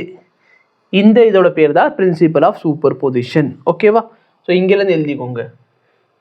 Force on any charge due to number of charges is the vector sum of all the forces. Is the vector sum of all the forces on that charge. இப்போ ஒன்று மேலே பார்க்குறோம் அப்படின்னு சொன்னால் 2 நாள் 3 நாள் 4 நாள் எவ்வளோ ஃபோர்ஸ் இருக்குது அது எல்லாத்தோட வெக்டார் சம் பண்ணுறோம். ஆனால் யோசிச்சு பாரு, இப்போ நான் 10 சார்ஜ் புதுசாக கொண்டு வந்துட்டேன்னா 1 மேலே இருக்க டோட்டல் ஃபோர்ஸ் மாறுமே தவிர 1க்கு 2க்கு நடுவில் இருக்க ஃபோர்ஸ் மாறாது. 1க்கு 3க்கு நடுவில் இருக்க ஃபோர்ஸ் மாறாது. ஓகே, அப்போ நல்லா பாரு 1 and 2 இருக்கா? அப்போ 1ஓடது ப்ளஸ் 2ஓடது இது வெக்டார் அடிஷன் பண்ணணும். நார்மல் அடிஷன் கிடையாது, வெக்டார் அடிஷன் பண்ண வேண்டும். அப்போ என் number of charge F1 F2 F3 எல்லாத்தையும் சேர்த்துக்கோங்க. சரிங்களா? அப்போ இதில் Q1 மட்டும் காமனாக வந்துடும். அடுத்து என்ன பண்ணுறோம்? இங்கே Q2 இங்கே Q3 இங்கே Q4. அப்போ அதை வந்து நம்ம என்ன பண்ணுறோம்? சம்மேஷன் ஐயோட 2லேருந்து n வரைக்கும் QI/R1I² போட்டுக்க போகிறோம். ஓகே, இப்போ ஃபார் எக்ஸாம்பிள் இது ஒரு question. Consider 3 charges Q1 Q2 Q3 each equal to Q. எல்லா சார்ஜுமே எவ்வளோ? Qக்கு ஈக்குவலாக இருக்குது. What is the force at charge Q place at the centroid? சென்டரில் இருக்க சார்ஜ் மேலே டோட்டல் ஃபோர்ஸ் எவ்வளோ? நல்லா பாரு, இந்த சார்ஜ் என்ன பண்ணும்? ரிப்பல் பண்ணுமா? எந்த டைரக்ஷனில்? இந்த டைரக்ஷனில். எவ்வளோ ஃபோர்ஸ்? F force. இந்த F எவ்வளோக்கு ஈக்குவலாக இருக்கும்? K. ரெண்டுமே சார்ஜ், இந்த சார்ஜ் Q, இந்த சார்ஜ் கேபிட்டல் Q, இந்த டிஸ்டன்ஸை சம் எக்ஸ்னு வச்சுக்கோ. அப்போ x². இந்த சார்ஜ் என்ன பண்ணும்? ரிப்பல் பண்ணுமா? So F K Q/x². ஓகேவா? இப்போ இது எப்படி சார்? இது வெக்டார் அடிஷன், நார்மல் அடிஷன் கிடையாது, வெக்டார் அடிஷன். இந்த ரெண்டு வெக்டார்களில் இருக்க ஆங்கிள் எத்தனை டிகிரினா 120 டிகிரி வரும். ஓகேவா? ஏன்னா இந்த ஆங்கிள் 30, இந்த ஆங்கிள் 30. அப்போ இந்த ஆங்கிள் எத்தனை டிகிரி இருக்கும்? 60. ஏன்னா இது ஈக்குவலேட்டரல் ட்ரையாங்கிள். அப்போ டோட்டல் ஆங்கிள் 60 டிகிரி. அப்போ பாதி ஆங்கிள் 30 ஆயிரும். அப்போ இந்த ஆங்கிள் எவ்வளோ டிகிரி? 60 120. ஏன்னா 120 + 30 + 30 கூட்டினா 180 வரும். அப்போ இது 120னா அந்த ஆங்கிளும் 120 டிகிரி. அப்போ இந்த 120 ரெண்டு ஈக்குவல் வெக்டர் 120 டிகிரியில் இருந்தால் ரிசல்டன்ட் என்ன கிடைக்கும்? அதே கிடைக்கும். எனக்கு டவுட் இருக்குது அப்படின்னா இந்த ஃபார்முலா யூஸ் பண்ணு. A² + B² + 2AB cos θ. இந்த ஃபார்முலா யூஸ் பண்ணு. தீட்டாவோட வேல்யூ 120 டிகிரி போடு. A வந்து ஃபஸ்ட்டு ஃபோர்ஸ், B வந்து ரெண்டாவது ஃபோர்ஸ், எல்லாத்தையும் சப்ஸ்டியூட் பண்ண உனக்கு ஆன்சர் என்ன கிடைக்கும்னா இந்த டைரக்ஷனில் F தான் கிடைக்கும். சரியா? அப்போ நல்லா பாரு, இந்த ரெண்டு வெக்டாருக்கு நல்ல வெக்டார் சம் கண்டுபிடிச்சிட்டேன். இப்போ இந்த சார்ஜ் Q, இந்த சார்ஜ் இந்த பாயிண்டில் என்ன பண்ணும்? இப்படி ரிப்பல் பண்ணுமா? எவ்வளோ ஃபோர்ஸோட ரிப்பல் பண்ண போகுது? F force. அந்த Fோட வேல்யூ என்ன? KQ1 Q2/KQQ/x². அப்போ நல்லா பாரு, மேலே இருக்கிறது ஃபோர்ஸும் கீழே இருக்க ஃபோர்ஸ் ஈக்குவல். அப்போ வெக்டார் சம் பண்ணு. ரெண்டுமே 180 டிகிரியில் இருக்கப்போ வெக்டார் சம் என்ன ஆயிரும்? 0 ஆயிரும். இல்லை சார் எனக்கு புரியலன்னா இந்த இடத்துல வேல்யூ 180ன்னு போட்டு சால்வ் பண்ணி பாரு, உனக்கு ஆன்சர் என்ன ஆயிரும்? 0 கிடச்சிரும். ஸோ நெட் ஃபோர்ஸ் எவ்வளோ சார் இந்த இடத்துல ஆக்ட் ஆகுது? 0. ஓகே, சிமிலர்லி இந்த கொஸ்டின் பாரு. Consider the charge QQ minus Q placed at the vertices of the triangle is shown in the figure. What is the force on each charge? So இந்த charge Q, இந்த charge Q, இந்த charge minus Q. இப்போ நல்லா பாரு, இந்த plus Q, இந்த minus Q. இந்த minus charge இந்த ப்ளஸ் சார்ஜ் என்ன பண்ண போகுது, அட்ராக்ட் பண்ணுமா. ஸோ இதுதான் டைரக்ஷன் ஆஃப் அட்ராக்ஷன், அவனை நோக்கி இழுக்க போகிறான். இந்த ப்ளஸ் சார்ஜ் என்ன பண்ணுவான், ரிப்பல் பண்ணுவான். அப்போ இது ரெண்டு வெக்டார் சார். அப்போ ரிசல்டன்ட் என்ன கிடைக்கும், இந்த ரெண்டு வெக்டாருக்கு நடுவில் இருக்கிறது தான் என்னோட ரிசல்டன்ட் வெக்டார் கிடைக்கும். சொல்கிறது புரியுதா இல்லையா? இப்போ அந்த கார்னருக்கு வா. இந்த நெகட்டிவ் சார்ஜ் இந்த பாசிட்டிவ் சார்ஜ் என்ன பண்ணுவான், அட்ராக்ட் பண்ணுவான். இந்த பாசிட்டிவ் சார்ஜை ரிப்பல் பண்ணுவான். அப்போ ரிசல்டன்ட் என்ன ஆகும், ரெண்டு பேருக்கு நடுவில் இருக்கிறது தான் ரிசல்டன்ட்.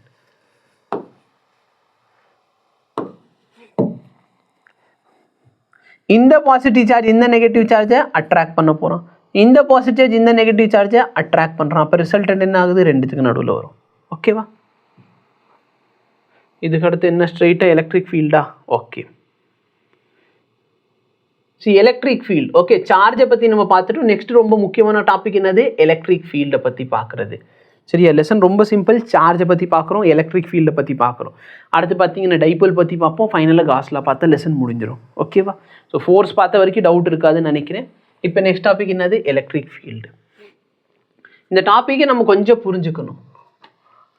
நம்ம என்ன பேசணும் அப்படின்னு பார்த்தீங்கன்னா, ரெண்டு சார்ஜ் எடுத்துக்கிறீங்க. இது ஒரு சார்ஜ், இது ஒரு சார்ஜ். இந்த ரெண்டு சார்ஜ் என்ன சார் பண்ணும், ஒன்றுக்கு ஒன்று அட்ராக்ட் பண்ணலாம், இல்லைன்னா ரிப்பல் பண்ணலாம். கரெக்டாக இல்லையா? ஸோ இது ஏன் இப்படி நடக்குது அதை எக்ஸ்பிளைன் பண்ணுறதுக்காக தான் நம்ம இந்த எலக்ட்ரிக் ஃபீல்டு கான்செப்டை யூஸ் பண்ணுறோம்.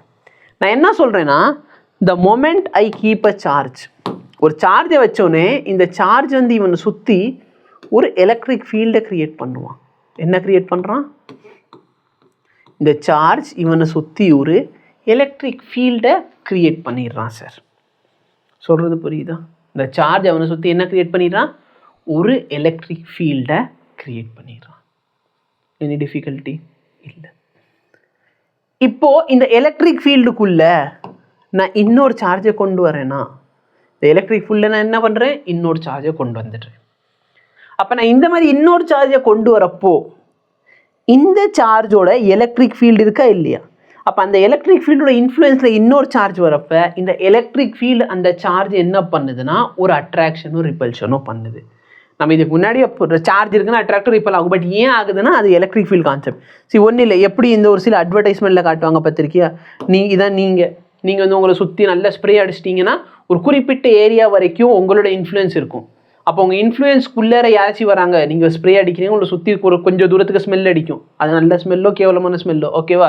பிடிச்சிருக்கவங்களுக்கு நல்ல ஸ்மெல், பிடிக்காதவனுக்கு கேவலமான ஸ்மெல்லு. ஓகே, அப்போ ஸ்ப்ரே அடிச்சுட்டு போகிறீங்கன்னு சொன்னால் உங்களை சுற்றி ஒரு ஸ்பியர் ஆஃப் இன்ஃப்ளூயன்ஸ் மாதிரி இருக்கும். அது வரைக்கும் பார்த்தீங்கன்னா உங்கள் ஏரியா. இப்போ உங்கள் ஏரியாக்குள்ளே யாராச்சும் உள்ளே வந்தால் என்ன பண்ணுவீங்க, இந்த சுட்டி டிவியில் சொல்கிற மாதிரி எங்கள் ஏரியா உள்ளே வராது. உள்ளே வந்தால் என்ன பண்ணுவேன், ஒன்று நான் ரிப்பல் பண்ணிடுவேன், இல்லை நீங்கள் என் ஃப்ரெண்டாக வரியா, உடனே அட்ராக்ட் பண்ணி வச்சுக்கிறேன். அப்போ அதே மாதிரி தான் இந்த எலக்ட்ரிக் ஃபீல்டுக்குள்ளே ஒரு சார்ஜை கொண்டு வந்தால் என்ன ஆகும், அவன் அட்ராக்டோ ரிப்பலோ பண்ணி வச்சுக்க போகிறான்.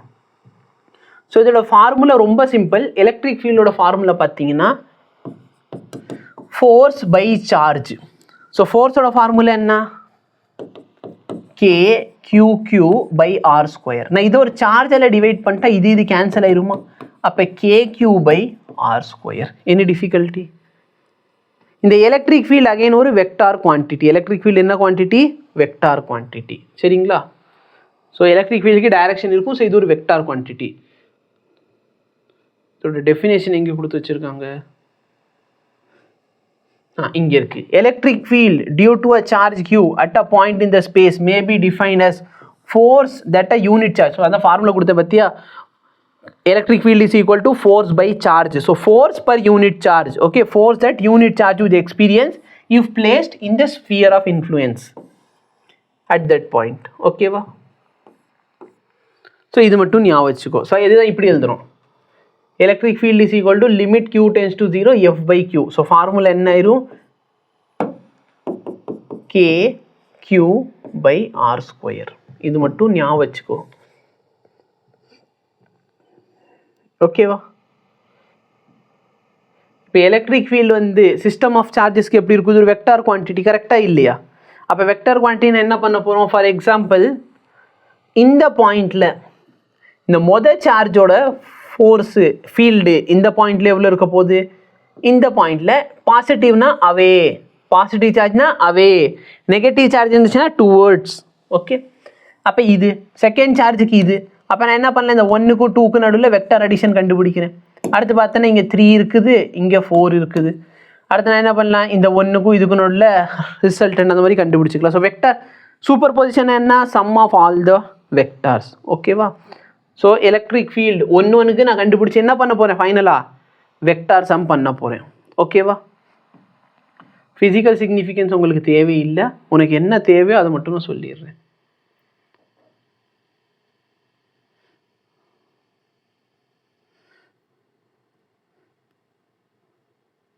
ஸோ இப்போ உனக்கு ஃபார்முலா வச்சு சால்வ் பண்ணணும். இந்த கொஷின் பாரு, 2 point charges Q1 and Q2 of magnitude 10 power -8 and -10 power 8 are placed. அதனால் இப்போ இந்த இடத்துல நான் ப்ளஸ் சார்ஜ் வச்சுருக்கேன், இந்த இடத்துல நான் மைனஸ் சார்ஜ் வச்சுருக்கேன்.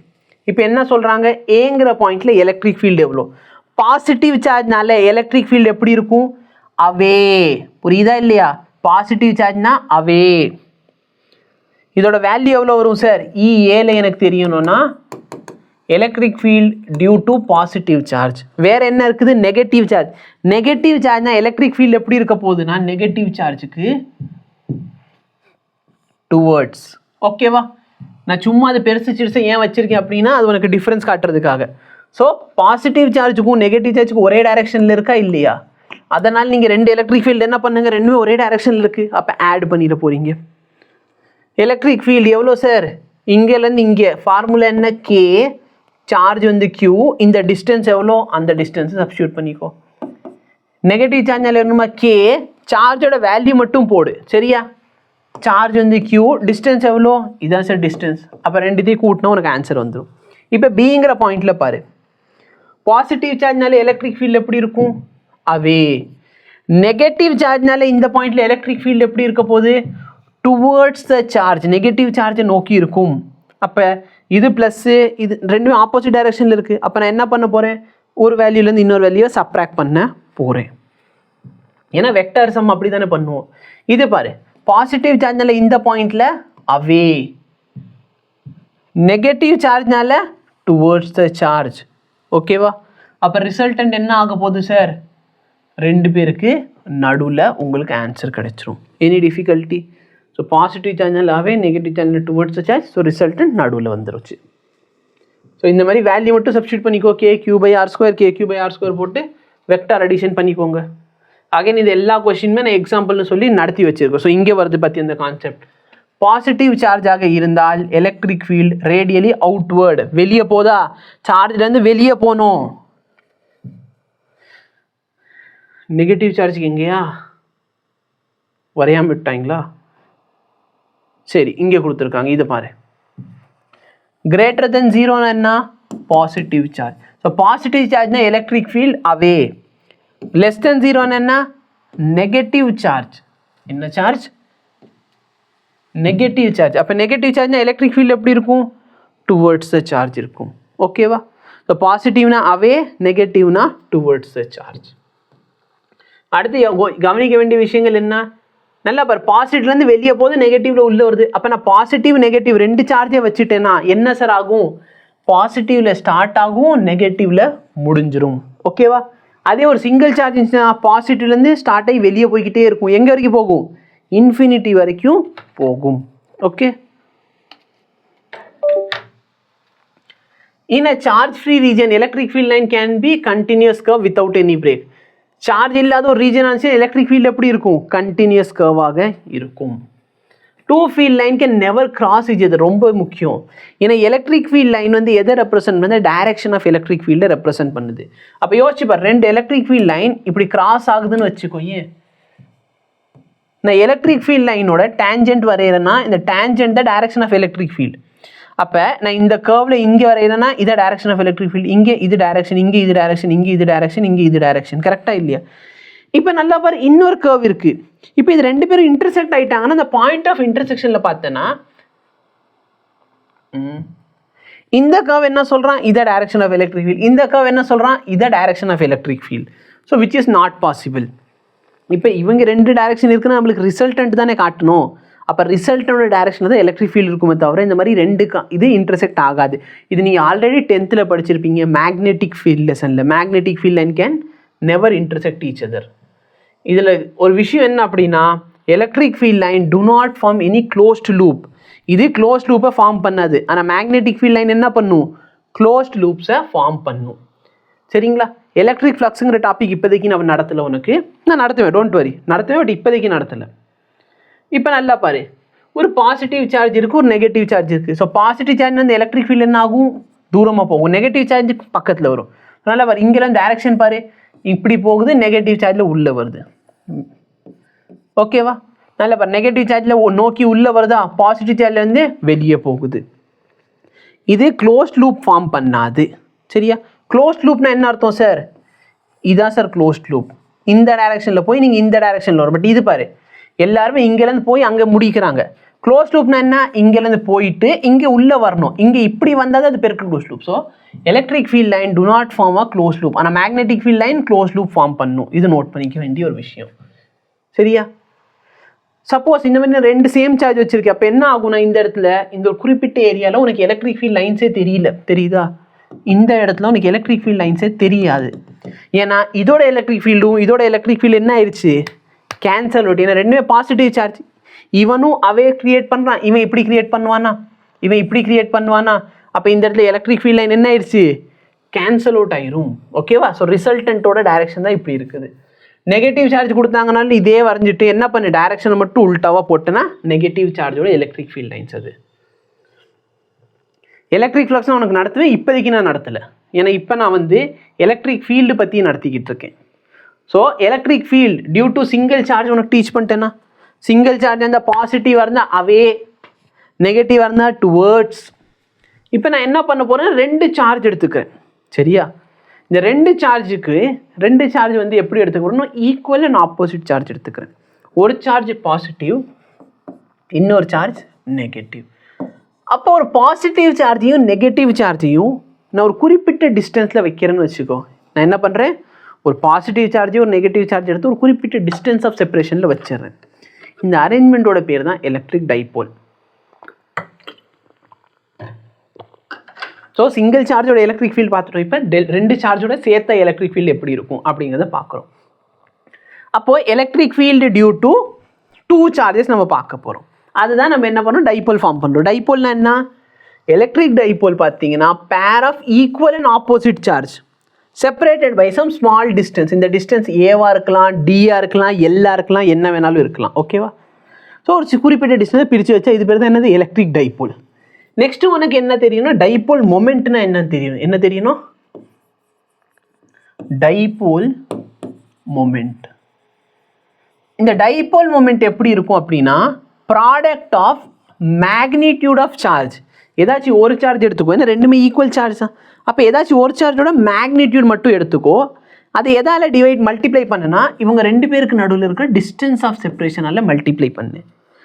சரி, நல்லா போகிற ஒரு பாசிட்டிவ் சார்ஜ் ஒரு நெகட்டிவ் சார்ஜ், ஒரு சார்ஜ் வந்து ப்ளஸ் கியூ, இன்னொரு சார்ஜ் மைனஸ் கியூ. அது ரெண்டுத்தையும் என்ன பண்ணியிருக்கேன், 2a டிஸ்டன்ஸ் அதுலேயும் தள்ளி வச்சிருக்கேன். அப்போ டைபோல் மொமெண்ட் கேட்டாங்கன்னா டைபோல் மொமெண்ட் ஒன்றுமே கிடையாது, product of the magnitude either of charge. ஏதாச்சும் ஒரு சார்ஜ் எடுத்துக்கோ, அது என்ன பண்ணு, distance of separation between the two சார்ஜை வச்சு மல்டிப்ளை பண்ணிக்கோ. இதுதான் என்னது, இது உனக்கு என்ன கொடுக்கும், டைபோல் மொமெண்ட்டை கொடுத்துரும். ஓகேவா? அப்போ electric field due to dipole நம்ம பார்க்க போகிறோம். இந்த டைபோலில் ரெண்டு ப்ராப்பர்ட்டி இருக்குது. ஒன்று ஆன் த ஆக்சிஸ், இன்னொன்று ஈக்விட்டோரியல். ஆன் த ஆக்சிஸ்னால் ஒன்றும் இல்லை, என்ன பண்ணுன்னா சொல்கிறது மட்டும் கவனி கொஞ்சம். ஒரு பாசிட்டிவ் சார்ஜ் இருக்குது சார், ஒரு நெகட்டிவ் சார்ஜ் இருக்குது. இந்த பாசிட்டிவ் சார்ஜ் நெகட்டிவ் சார்ஜ்னு குறிப்பிட்ட டிஸ்டன்ஸை பிரித்து வச்சுருக்கேன். எவ்வளோ டிஸ்டன்ஸ், 2a டிஸ்டன்ஸில் பிரித்து வச்சுருக்கேன். அப்போ இந்த சென்டரில் இருந்து இது எவ்வளோ தூரம் சார், இந்த டிஸ்டன்ஸ் ஏவா? சொல்கிறது புரியுதா இல்லையா? இங்கேருந்து இருக்கிற டிஸ்டன்ஸ் ஏ. ஓகே, இப்போ எனக்கு இந்த பாயிண்டில், இந்த பாயிண்ட் எங்கே இருக்குன்னா அலாங் த ஆக்சிஸ், இந்த டைபோலோட ஆக்சிஸ்லேயே இந்த பாயிண்ட் இருக்குது. இந்த டைபோலோட ஆக்சிஸ்லேயே இந்த பாயிண்ட் இருக்குது. அப்போ இதனால தான் என்னது, electric field due to dipole along the axis அப்படின்னு சொல்கிறோம். அதாவது ஆக்சிஸ்லேயே இருக்கணும். ஓகே, அப்போ நல்லா பாரு, இந்த பாயிண்டில் இருக்கிற எலக்ட்ரிக் ஃபீல்டு எவ்வளோ, இது எனக்கு தெரியணும். நான் என்ன பண்ண போகிறேன் பாரு, கொஞ்சம் திங்க் பண்ணி பாரு. ஒன்றும் கஷ்டம்லாம் கிடையவே கிடையாது. நான் electric field due to positive charge எழுதுறேன். இந்த பாசிட்டிவ் சார்ஜ்னால இந்த பாயிண்டில் எலக்ட்ரிக் ஃபீல்டு எப்படி இருக்கும், அவே.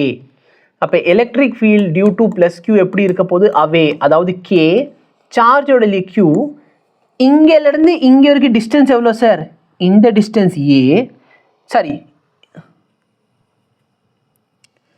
ஓகே இந்த சார்ஜ்லேருந்து இது வரைக்கும் இருக்க டிஸ்டன்ஸ் ஃபார்முலா k3/r². அந்த ஆர் என்ன சார்ஜ்லேருந்து அந்த பாயிண்ட் இருக்கிற டிஸ்டன்ஸ். இப்போ இந்த சென்டர்லேருந்து இங்கே இருக்கிற டிஸ்டன்ஸ் ஆர், இந்த டிஸ்டன்ஸ் ஏ. அப்போ இந்த டிஸ்டன்ஸ் என்ன ஆயிரும் r minus a. So k3/r². Okay electric field due to minus சார்ஜோட ஃபார்முலா என்ன கே சார்ஜோட வேல்யூ q போட்டுக்கோ. சார்ஜ் வேல்யூ மட்டும் போட, நெகட்டிவ் பாசிட்டிவ் போடாத, சார்ஜோட வேல்யூ போட்டுக்கோ. இப்போ நல்லா பாரு, இந்த நெகட்டிவ் சார்ஜ்னால இந்த பாயிண்ட்ல எலக்ட்ரிக் ஃபீல்ட் எப்படி இருக்கும் பாசிட்டிவ்னா அவே ஃப்ரம் த சார்ஜ், பாசிட்டிவ்னா அவே, நெகட்டிவ்னா டுவர்ட்ஸ் த சார்ஜ், சார்ஜை நோக்கி. ஸோ சார்ஜ் இந்த டைரக்ஷன் இருக்க, சார்ஜோட டைரக்ஷனில் எலக்ட்ரிக் ஃபீல்டு இருக்க போகுது. So k3/r². ஸோ இங்கே டிஸ்டன்ஸ் எவ்வளோ சார் இந்த பாயிண்ட்டுக்கும் இந்த பாயிண்ட்டுக்கு இந்த டிஸ்டன்ஸ் ஆர், இந்த டிஸ்டன்ஸ் ஏ. அப்போ இந்த டோட்டல் டிஸ்டன்ஸ் என்ன ஆயிடுச்சு r + a the whole square. இப்போ நல்லா பாருங்க இந்த ரெண்டு வெக்டர் எப்படி சார் இருக்குது ஆப்போசிட் டைரக்ஷனில் இருக்குது. அப்போ ரிசல்ட்னு என்ன பண்ணுவேன் சப்ராக்ட் பண்ண போகிறேன். பெரிய வெக்டர்லேருந்து சின்ன வெக்டர் நான் என்ன பண்ணுறேன் சப்ராக்ட் பண்ணிடுறேன். புரியுதா பெரிய வெக்டர்லேருந்து சின்ன வெக்டர் நான் என்ன பண்ணுறேன் சப்ராக்ட். ஏன்னா நெட் ஃபீல்டு வேணும்னா என்ன பண்ணு ரெண்டு வெக்டரை சப்ராக்ட் பண்ணிடு. அப்போது எனக்கு இ நெட்டோட value k3r - a the whole square minus k3r + a the whole square. சரியா இவங்க வந்து ப்ளஸ் போட்டு வச்சுருக்காங்க, ப்ளஸ் கிடையாது. நான் இது வெக்டர் சம் ஓகேவா, அதனால் வெக்டர் சம்காக ப்ளஸ் போட்டிருக்க மாட்டோம். உள்ளே வரப்போ மைனஸ் போட்டான். நிறைய பேர் என்ன தப்பாக எடுத்துக்குவாங்கன்னா சார்ஜோட வேல்யூ மைனஸ் போட்டிருக்கோம். சார்ஜோட வேல்யூ மைனஸ் கிடையாது, சார்ஜோட வேல்யூ ப்ளஸ்ஸே எடுத்துக்கோங்க. ஓகே டைரக்ஷன் தான் உல்டாவாக இருக்கும். சரி இதுக்கு மேலே என்ன பண்ண போகிறோம்னா இந்த k3 காமன் எடுத்துக்கோ. இந்த இடத்துல மேலே r + a the whole square வருமா. இந்த இடத்துல நிறைய ஸ்டெப்பை அவன் ஸ்கிப் பண்ணிட்டான். ஸோ நான் ஸ்டெப் எழுதி தான் ஆகணும். k3 காமன் எடுத்துக்கோ. r + a the whole square formula என்ன r² + a² - 2ar. மைனஸ் போட்டு இந்த இடத்துல r - a the whole square வருமா. r - a the whole square formula என்ன r² + a² - 2ar whole divided by இது a - b, இது a + b. a + b × a - b என்ன ஆயிரும் a² - b². ரெண்டுத்துலையுமே ஸ்கொயர் இருக்கனால அந்த ஸ்கொயர் போட்டேன். இப்போ இதை சிம்பிளிஃபை பண்ண இந்த r², இது -r², a² - a² கேன்சல் ஆயிரும். கரெக்டாக இல்லையா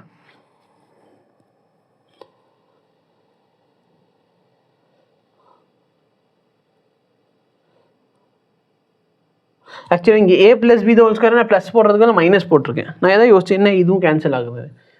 அப்போ நல்லா பார்த்தேன்னா இது சிம்பிளிஃபை பண்ணுறப்ப இந்த r² கேன்சல், a² கேன்சல், இது 2ar, இதுவும் 2ar. அப்போ 4ar ஆயிடுச்சா 4ar divided by r² - a² the whole square. நான் சொல்கிறது மட்டும் நீங்கள் எழுதினாலும் உங்களுக்கு டீசென்ட் மார்க் வந்துடும். இப்போ நல்லா பாரு இந்த 4ar நான் 2 × 2arன்னு வச்சுக்கலாமா. ஏன் சார் இப்படி பண்ணுறீங்கன்னா இந்த q இருக்குது பார்த்தியா, இந்த 2aவையும் இந்த qவை மல்டிப்ளை பண்ணால் 2aவையும் qவை மல்டிப்ளை பண்ணால் நான் pன்னு எழுதிக்கலாம். ஸோ அதுக்காக தான். ஸோ இவங்க அதை பண்ணவே இல்லை, நோ ப்ராப்ளம். அப்போ இவங்க என்ன பண்ணியிருக்காங்க அதை மட்டும் சொல்லிடுறேன். சப்போஸ் இந்த r வந்து வெரி மச் கிரேட்டர் தென் ஏவாக இருந்தால், ஒரு எக்ஸாம்பிளுக்கு ஆரோட வேல்யூ 1000ன்னு வச்சுக்கோ, ஏவோட வேல்யூ 1ன்னு வச்சுக்கோ. அப்போ ஆர் பார்த்தேன்னா வெரி மச் கிரேட்டர் தென் ஏவா. அப்போ r² என்ன ஆகும்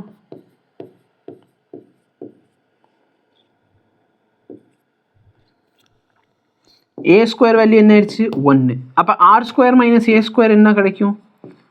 இது ரெண்டு சப்ராக்ட் பண்ணால் எனக்கு ஆல்மோஸ்ட் r² வேல்யூவே கிடைக்குமா.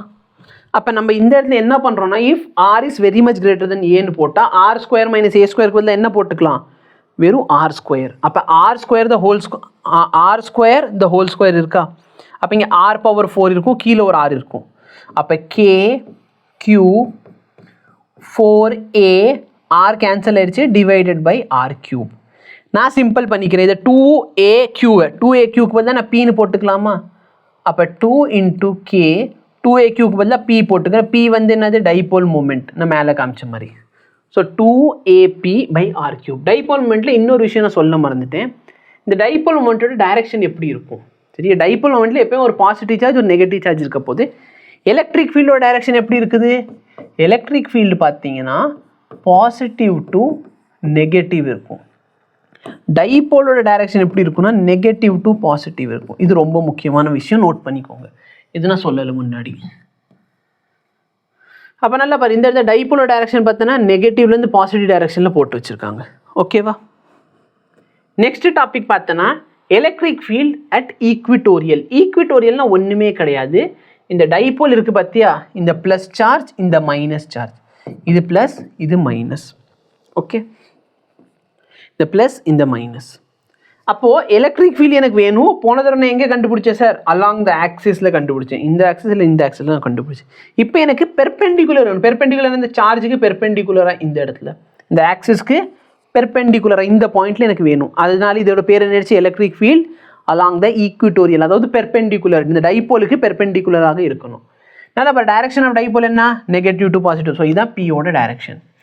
Positive charge electric field away, negative charge electric field towards. So இதுதான் இந்த டயக்ராமே. ஓகேவா? ஸோ பாசிட்டிவ்க்கு அவே, நெகட்டிவ்க்கு டுவர்ட்ஸ் சார்ஜ் வரும். அப்போ ரிசல்டன்ட் எப்படி இருக்கும்? ரெண்டு பேருக்கு நடுவில் வந்துடும். ஓகேவா? இப்போ இந்த டிஸ்டன்ஸ் வந்து ஏ, இந்த டிஸ்டன்ஸ் வந்து ஆர், இல்லைன்னா மேபி இந்த டிஸ்டன்ஸ் ஆர் எடுத்திருக்காங்களா? இந்த டிஸ்டன்ஸ் ஆர். அப்போ என் டைபோல் என்ன சார் சொல்லுது? சார் எலக்ட்ரிக் ஃபீல்டு என்ன சொல்லுது? Due to positive charge k, electric field due to positive charge formula என்ன? கே சார்ஜ் வந்து கியூ டிவைடட் பை இந்த டிஸ்டன்ஸ். கரெக்டாக? இந்த எக்ஸை நான் எப்படி எழுதிக்கலாம்? பைத்தகரஸ் தியரம் அப்ளை பண்ணால் a square plus r square, இல்லைனா r square plus a square. Electric field due to minus charge எப்படி இருக்க போகுது? சார்ஜ் கே சார்ஜ் வந்து கியூ, நெகட்டிவ் கியூலாம் போடாத, பாசிட்டிவ் கியூ மட்டும் போடு. கே கியூ பை இந்த டிஸ்டன்ஸ் என்ன? R square plus a square. இதுக்கு மேலே நம்ம என்ன பண்ண போகிறோம்னா இதோட வெக்டார் சம்மை கண்டுபிடிக்க போகிறோம். இந்த வெக்டார் சம்மை கண்டுபிடிக்கிறதுக்கு ரெண்டு மெத்தட். ஓகே, நீ எக்ஸாம் பாயிண்ட் ஆஃப் வியூவில் ஒன்று பண்ணாத, இவங்க சொல்கிற மெத்தடை ஃபாலோ பண்ணும். என்ன பண்ணியிருக்காங்க பாரு, the direction of E plus Q and E minus Q வந்து shown in the figure. இந்த மேலே போச்சு கீழே போச்சு. இந்த இடத்துல என்ன எழுது? Clearly the component normal to the dipole cancel each other. ரெண்டு நார்மலில் இருக்க டைபோல் என்ன ஆயிடுச்சு? கேன்சல் ஆயிடுச்சு. அப்போ எலக்ட்ரிக் ஃபீல்டோட ஃபார்முலா என்னன்னா minus electric field due to Q, electric field due to minus Q times cos theta. இது போட்டுக்கோ. எப்படி சார் இது வந்துச்சுன்னா நான் எக்ஸ்பிளைன் பண்ணுறேன். நல்லா பாரு, இதுதான் electric field due to plus Q. ஓகேவா? ஏன்னா சார்ஜ் இங்கே இருந்துச்சுன்னா அவே போகுது. இந்த ஆங்கிள் தீட்டா. அப்போ இந்த வேல்யூ என்ன ஆயிரும்? E காஸ் தீட்டாவா? இந்த வேல்யூ என்ன ஆயிரும்? E sine theta. இது எலக்ட்ரிக் ஃபீல்ட் மைனஸ் Q, இந்த ஆங்கிள் தீட்டா. அப்போ இது என்ன ஆயிடுச்சு? E cos theta. இது என்ன ஆயிடுச்சு? E sine theta. அப்போ நல்லா பார்த்தனா E சைன் தீட்டா கேன்சல் ஆயிடுச்சு. அதான் அவங்க சொல்கிறாங்க normal component cancel each other. அப்போ எனக்கு ஃபார்முலா என்ன? E cos theta plus E cos theta. So அதனால தான் அவங்க என்ன போட்டிருக்காங்க? இந்த இடத்துல வரப்போ 2E காஸ் தீட்டான்னு போட்டு முடிச்சிருவாங்க, மைனஸ் போட்டு. அப்போ 2 ஈயோட வேல்யூ என்ன? KQ by r square plus a square. கரெக்டாக? காஸ் தீட்டாவோட வேல்யூ என்ன? இந்த ட்ரையாங்கிளில் இங்கே இருக்கிற ஆங்கிள் தீட்டா, இங்கே இருக்கிற ஆங்கிள் தீட்டா, இங்கே இருக்கிற ஆங்கிள் தீட்டா. காஸ் தீட்டா என்ன? Opposite by hypotenuse. ஆப்போசிட்டில் இருக்கிறது எக்ஸ், ஹைபாட்னியூஸில் இருக்கிறது ஆறு. So x divided by r. சரி, அட்ஜசன்ட் பை ஹைபாட்னியூஸ் தானே வரும். சைன் தீட்டா இல்லை, காஸ் தீட்டா அட்ஜசன்ட் பை. அப்போ ஏ பை எக்ஸ் வரும். ஏ பை எக்ஸ். சாரி, மாற்றி மாற்றி போடுறேன். இந்த எக்ஸோட வேல்யூ என்ன? Root of r square plus a square. இல்லைன்னா எப்படி எழுதலாம்? R square plus a square whole power 1/2. அதனால பாரு, இந்த r square plus a square whole power 1 இருக்குது, அங்கே 1/2. அப்போ சிம்பிளிஃபை பண்ணால் 2. இந்த பாரு, இங்கே கொஞ்சம் பாரு, 2QA 2AQ பதில் என்ன போட்டுக்கலாம்? P.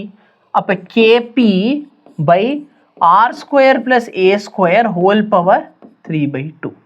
இதில் ஒரு மைனஸ் வரும். ஏன் மைனஸ் வருது அப்படின்னு பார்த்தீங்கன்னா இந்த இடத்துல ஃபார்முலா வருது. பட் ஆக்சுவல் ரீசன் என்ன? நல்லா பாருங்க, எனக்கு ரிசல்ட் எப்படி இருக்குது? இந்த டைரக்ஷனில் எலக்ட்ரிக் ஃபீல்டோட ரிசல்டன்ட் எப்படி இருக்குது? இந்த டைரக்ஷனில். டைபோல் மொமெண்ட் எப்படி இருக்குது? இந்த டைரக்ஷனில். அப்போ டைபோலுக்கு ஆப்போசிட் டைரக்ஷனில் எலக்ட்ரிக் ஃபீல்டு இருக்கும். அதனால தான் இந்த இடத்துல ஒரு மைனஸ் சைன் வருது. ஓகேவா? ஸோ ஆக்சுவலாக பியோட வேல்யூ இந்த இடத்துல மட்டும் எடுத்து வச்சுருக்காங்க. ஸோ ஆக்சிஸ்க்கும் டைபோலுக்கும் இந்த இடத்துல வேல்யூ எப்படி கிடைக்கும்னு சொல்கிறதுக்காக. இப்போ நம்ம ஃபைனல் ஸ்டெப் என்ன? சப்போஸ் என்னோட r's is very much greater than ஏவாக இருந்தால் ஆர் ஸ்கொயர் ப்ளஸ் ஏ ஸ்கொயருக்கு வந்து நான் என்ன போட்டுக்கலாம்? R square. அப்போ இந்த இடத்துல r square the whole power 3/2. அப்போ ஆர் கியூப் ஆயிருமா? அப்போ minus k p by r cube. அப்போ டைபோலுக்கு எலக்ட்ரிக் ஃபீல்ட் டியூ டு டைபோலோட ஃபார்முலா என்ன? 2kp by r cube. சரி, along the axis formula என்ன? 2kp by r cube. இதில் என்னோட எலக்ட்ரிக் ஃபீல்டோட டைரக்ஷனும் இது பாசிட்டிவ் சார்ஜ், இது நெகட்டிவ், பாசிட்டிவ் நெகட்டிவ். எலக்ட்ரிக் ஃபீல்டோட டைரக்ஷனும் டைபோலோட டைரக்ஷன் ஒரே டைரக்ஷனில் வரும். ஈக்குவேட்டோரியல் என்ன ஆகுது? இது பாசிட்டிவ், இது நெகட்டிவ். டைபோலோட டைரக்ஷன் இப்படி இருக்குது, சரியா? எலக்ட்ரிக் ஃபீல்டோட டைரக்ஷன் இப்படி இருக்குது. ஸோ உல்டானால தான் minus k p by r cube. இது மட்டும் ஞாபகம் வச்சுக்கோங்க, சரியா? ஸோ இப்போ இதை பாரு, இந்த பாயிண்ட் கேட்குறேன். இந்த பாயிண்ட்ல எலக்ட்ரிக் ஃபீல்டு எவ்வளோ? இந்த பாயிண்ட் வந்து எப்படி இருக்குது? அலாங் த ஆக்சிஸ் இருக்குது. அப்போ ஃபார்முலா என்ன? 2kp by r cube. இந்த pக்கு பதிலாக நீ என்ன போட்டுக்கலாம்? 2aq. இந்த a என்ன? 2a என்னது? Distance of separation between the charge. இந்த q என்னது? Magnitude of charge. இது எப்படி சார் இருக்கு? இது வந்து ஈக்குவேட்டோரியல் இருக்குது, அதாவது பெர்பெண்டிகுலர் இருக்குது. இங்கே டைபோலோட டைரக்ஷன் இப்படி இருக்குது, எலக்ட்ரிக் ஃபீல்டோட டைரக்ஷன் இப்படி இருக்குது. ஃபார்முலா என்ன? Minus k p by r cube. Okay. Dipole in uniform electric field. ஒரு யூனிஃபார்ம் எலக்ட்ரிக் ஃபீல்டில் டைபோல் வச்சா என்ன ஆகும்? நல்லா இப்போ ஒரு டைபோல்னா என்ன sir? Positive and negative charge இருக்கும், கரெக்டாக? Equal quantity of positive and negative charge. அப்போ இங்கே இருக்கிற சார்ஜ் Q, சரியா? இங்கே இருக்கிற சார்ஜ் Q, இங்கே இருக்கிற சார்ஜ் மைனஸ் Q. இப்போ இதை எலக்ட்ரிக் ஃபீல்டில் வைக்கிறேன். இதுதான் என்னோட டைரக்ஷன் ஆஃப் எலக்ட்ரிக் ஃபீல்ட். இவங்க கொடுக்கவே இல்லை.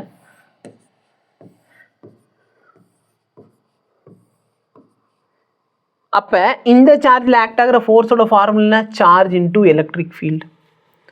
இதில் ஆக்ட் ஆகிற ஃபோர்ஸோட ஃபார்முலா என்ன? Charge into electric field. இந்த மைனஸ் எதை இண்டிகேட் பண்ணுது? எலக்ட்ரிக் ஃபீல்டோட டைரக்ஷன் எப்படி இருக்கோ அதுக்கு ஆப்போசிட் டைரக்ஷனில் தான் என்ன இருக்கும்? என்னோட ஃபோர்ஸ் இருக்குது. அதனால தான் இந்த மைனஸ். ஓகேவா? ஸோ இந்த நெகட்டிவ் எதை ரெப்ரசென்ட் பண்ணுது? எலக்ட்ரிக் ஃபீல்டோட டைரக்ஷனுக்கு ஆப்போசிட் டைரக்ஷனில் தான் இந்த சார்ஜ் மேலே ஃபோர்ஸ் ஆக்ட் ஆக போகுது. நான் சப்போஸ் இந்த மாதிரி பேரலல் வர ரொம்ப கன்ஃபியூஷன் இருக்குன்னு ஒன்றும் பண்ணாத. இங்கே நெகட்டிவ் இருக்குன்னு பாசிட்டிவ் இருக்குன்னு அசியூம் பண்ணிக்கோ. இங்கே நெகட்டிவ் இருக்குது. ஏன்னா எலக்ட்ரிக் ஃபீல்ட் லைன்ஸ் எப்படி போகும்? Positive to negative. அப்போ யோசிச்சு பாரு, இந்த பாசிட்டிவ் சார்ஜ் இந்த பாசிட்டிவ் என்ன பண்ணுவான்? ரிப்பல் பண்ணுவான். அதனால் இந்த சார்ஜ் இந்த டைரக்ஷனில் போகிறோம். இந்த பாசிட்டிவ் இந்த நெகட்டிவ் சார்ஜ் என்ன பண்ணுவான்? அட்ராக்ட் பண்ணுறான். அதனால் இவன் கீழே வரான். ரொம்ப சிம்பிள் வேர்டில், சரியா? ரொம்ப சிம்பிள் வேர்டில் பாசிட்டிவ் சார்ஜாக இருந்தால் அந்த சார்ஜ் வந்து எலக்ட்ரிக் ஃபீல்டோட டைரக்ஷனில் போயிடுவான். நெகட்டிவ் சார்ஜாக இருந்தால் ஆப்போசிட் டு எலக்ட்ரிக் ஃபீல்ட் டைரக்ஷனில் வருவான்.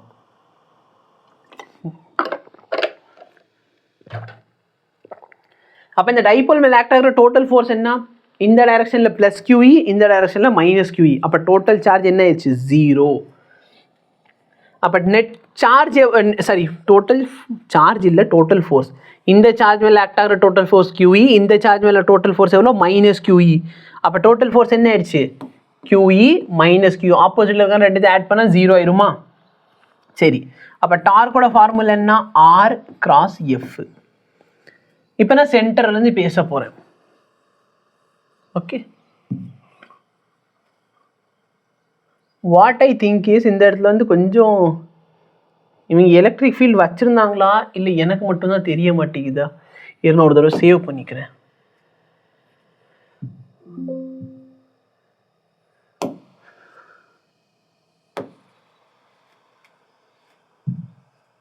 இந்த இடத்துல உங்கள் எலக்ட்ரிக் ஃபீல்டு ஓகே, இந்த இடத்துல ஓரத்தில் கொடுத்துருக்காங்க பாரு, எலக்ட்ரிக் ஃபீல்டோட டைரக்ஷன் இப்படி. அப்போ நான் கரெக்டாக தான் வரைஞ்சிருந்தேன், ஏன்னா அப்போ தான் ஃபோர்ஸோட டைரக்ஷன் இப்படி வந்திருக்கும். ஸோ இப்போ பார்த்தோன்னா எலக்ட்ரிக் ஃபீல்டுக்கும் இந்த டைபோலுக்கு நடுவில் இருக்கிற ஆங்கிள் தீட்டா.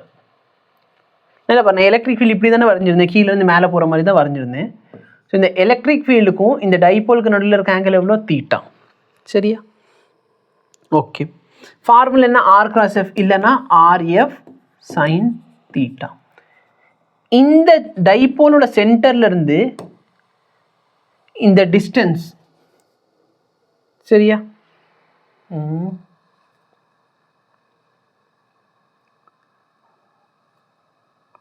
நல்லா பாரு, இதான் மொத்தம் என் dipole plus charge minus charge. அப்போ சென்டர்லேருந்து இந்த சார்ஜுக்கு இருக்கிற டிஸ்டன்ஸ் எவ்வளோ, ஏ டிஸ்டன்ஸா, இங்கேருந்து இங்கே இருக்கிற டிஸ்டன்ஸ் எவ்வளோ, ஏ டிஸ்டன்ஸ். அப்போ டிஸ்டன்ஸ் எவ்வளோ, ஏ. இது மேலே எவ்வளோ ஃபோர்ஸ் ஆக்ட் ஆகுது, QE சரியா, சைன் தீட்டா. அதே மாதிரி இந்த சார்ஜுக்கு பாரு, ஆர் ஃபோர்ஸ் எவ்வளோ, QE சைன் தீட்டா. அப்போ டோட்டல் நான் ஆட் பண்ண என்ன ஆயிரும், டோட்டல் டார்க் என்ன ஆயிடுச்சு, நான் ரெண்டுத்தையும் ஆட் பண்ணேன்னா எனக்கு 2AQE சைன் தீட்டா. இல்லைன்னா ஸ்ட்ரைட்டாக இங்கே மாதிரி வந்துரு மேக்னிடியூட் ஆஃப் டார்க். அவங்க வந்து மேக்னிடியூட் மட்டும் பேசுகிறான், டைரக்ஷன் பற்றி பேசாமல் எதை பற்றி பேசுகிறான், மேக்னிடியூட் மட்டும் தான் பேசுகிறான். அதனால தான் அவன் மைனஸ் போடல. அப்போ QE into 2A sign theta இல்லை 2AQ சைன் தீட்டா. இந்த 2AQக்கு வந்து நான் என்ன போட்டுக்கலாம், Pன்னு போட்டுக்கலாம். என்ன போடலாம், PE சைன் தீட்டா. கரெக்டா, இல்லைனா இதை P கிராஸ் E. இதை டார்க்கோட ஃபார்முலா. இதோட பார்த்தோன்னா உனக்கு டைபோல் முடிஞ்சிருச்சுன்னு நினைக்கிறேன். ஓகே, இதில் மேக்ஸிமம் மினிமம் மட்டும் சொல்லிடுறேன். PE சைன் தீட்டா டார்க்கோட வேல்யூ மினிமம் என்ன கிடைக்கும்னா 0. எப்போ கிடைக்கும், தீட்டாவோட வேல்யூ 0 இல்லைனா 180 டிகிரி போட்டால் டார்க் வேல்யூ 0 ஆயிரும். டார்க் மேக்ஸிமம் எப்போ கிடைக்கும், தீட்டாவோட வேல்யூ 90 போட்டால் மேக்ஸிமம் எவ்வளோ கிடைக்கும், சைன் 90 வேல்யூ 1. அப்போ P இன்டூ E. ஓகே சரி. இப்போ சார்ஜ் டிஸ்ட்ரிபியூஷன் இதில் நீ கஷ்டப்படுற அளவுக்கு ஒன்றுமே இல்லை. அதே மாதிரி இவ்வளோ பெருசாக கொடுத்துருக்காங்கன்னா நீ அதெல்லாம் பெருசாக எழுதணும்னு அவசியம் கிடையாது. நான் சொல்கிறத மட்டும் பாரு. ஒரு ஒயர் இருக்குன்னு அசியூம் பண்ணிக்கோ, லென்த் உள்ள ஒரு எல் லென்த் உள்ள ஒரு ஒயர் இருக்குது. இந்த எல் லென்த் உள்ள ஒயரில் சார்ஜ் என்ன பண்ணிக்க, யூனிஃபார்மாக டிஸ்ட்ரிபியூட் பண்ணியிருக்க. அதாவது சார்ஜ் இங்கே இங்கே இங்கே இங்கே எல்லா இடத்துலையுமே சார்ஜ் இருக்குது.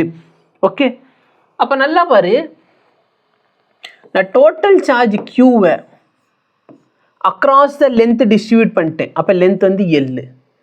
அப்போ சார்ஜ் அப்பான் லென்த்தோட பேர் லீனியர் சார்ஜ் டென்சிட்டி. ஓகேவா, அப்போ இங்கேருந்து நான் இப்படி எழுதலாமா, lambda is equal to dQ/dl. அப்போ dQ நான் எப்படி எழுதலாம், லாம்டா dlன்னு எழுதலாம். புரியுதா இல்லையா, லாம்டா டைம்ஸ் dl இப்படி எழுதிக்கலாம். இல்லை Q வேணும்னா இன்டெக்ரல் ஆஃப் லாம்டா dl. இப்போ யோசிச்சு பார், சப்போஸ் நான் சார்ஜை ஒரு லென்த்தில் வைக்காம ஒரு ஏரியா ஃபுல்லாக வச்சுருக்கேன். ஏரியா ஃபுல்லாக நான் என்ன, இதான் ஒரு ஏரியா. இந்த ஏரியா ஃபுல்லாக நான் என்ன பண்ணிட்டேன், சார்ஜாக ஃபில் பண்ணி வச்சுட்டேன். அப்போ டோட்டல் சார்ஜ் Q எங்கே இருக்குது சார், இப்போ ஏரியா முழுக்க இருக்குது. அப்போ இதோட பேர் சர்ஃபேஸ் சார்ஜ் டென்சிட்டி. இப்போ சிக்மாவோட வேல்யூ வேணும்னா dQ/dA. கரெக்டா, இல்லை அப்படின்னா dQவோட வேல்யூ சிக்மா dA. இல்லை Q வேணும்னா இன்டெக்ரல் ஆஃப் சிக்மா dA. மூணாவது கேஸ் என்ன சார், நான் வால்யூம் ஃபுல்லாக சார்ஜாக வச்சுருக்கேன். உள்ளுக்குள்ளே எங்கே போனாலும் சர்ஃபேஸ்னால் என்ன, மேலோட்டமாக இங்கே மட்டும். வால்யூம்னா நான் உள்ளுக்குள்ளே எல்லா இடத்துலையுமே என்ன தான் இருக்குது, சார்ஜ் தான் இருக்குது. அப்போது டோட்டல் சார்ஜ் எவ்வளோ, Q. நான் எங்கே வச்சுருக்கேன், வால்யூம் ஃபுல்லாக வச்சுருக்கேன். இதோட பேர் சார்ஜ் டென்சிட்டி இல்லைன்னா வால்யூம் சார்ஜ் டென்சிட்டி. அப்போ ரோட இன்னொரு ஃபார்முலா என்ன, dQ/dV. அப்போ Q பார்த்தனா இன்டெக்ரல் ஆஃப் ரோ dV. இல்லை dQ வேணும்னா ரோ dV. ஓகேவா, இது மட்டும் இந்த பேஜ்லேருந்து நீ தெரிஞ்சுக்கோ. வேறு எதுவுமே தெரியணும்னு அவசியம் இல்லை, விட்டுதல் எல்லாத்தையும். ஓகே, இப்போ காஸ்ல வரதுக்கு முன்னாடி நம்ம விட்டுட்டு வந்து ஒரு டாபிக் ஃப்ளக்ஸு. காஸ்லோட பார்த்தீங்கன்னா இந்த லெசன் வைண்ட் அப் ஆயிரும், டோன்ட் வரி. ஏன்னா ஃப்ளக்ஸ் நம்மளுக்கு எங்கே தேவைப்படும்னா காஸ்ட்ல தேவைப்படும். ஸோ இங்கே நடத்துறதை விட அங்கே நடத்தினா உங்களுக்கு ஈஸி அப்படிங்கிறதுக்காக நான் லாஸ்ட்டில் நடத்துவேன். இப்போ ஒன்றுமே இல்லை, ஃப்ளக்ஸ் டெஃபினேஷன் எங்கே இருக்குன்னு பார்த்துக்கிறேன் நான்.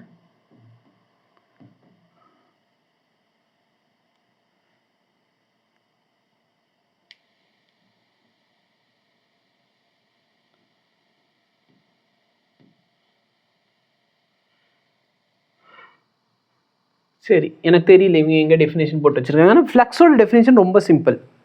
நான் என்ன பண்ணுறேன்னா ஒரு குறிப்பிட்ட ஏரியா எடுத்துக்கிறேன், சரியா? இந்த குறிப்பிட்ட ஏரியாக்குள்ளே நான் என்ன பண்ணேன், எலக்ட்ரிக் ஃபீல்ட் லைன்ஸை அனுப்புகிறேன். அப்போ number of electric field lines that is passing through the area. ஃப்ளக்ஸோட ஃபார்முலா என்னது? ஃப்ளக்ஸோட டெஃபினேஷன்னா number of electric field lines passing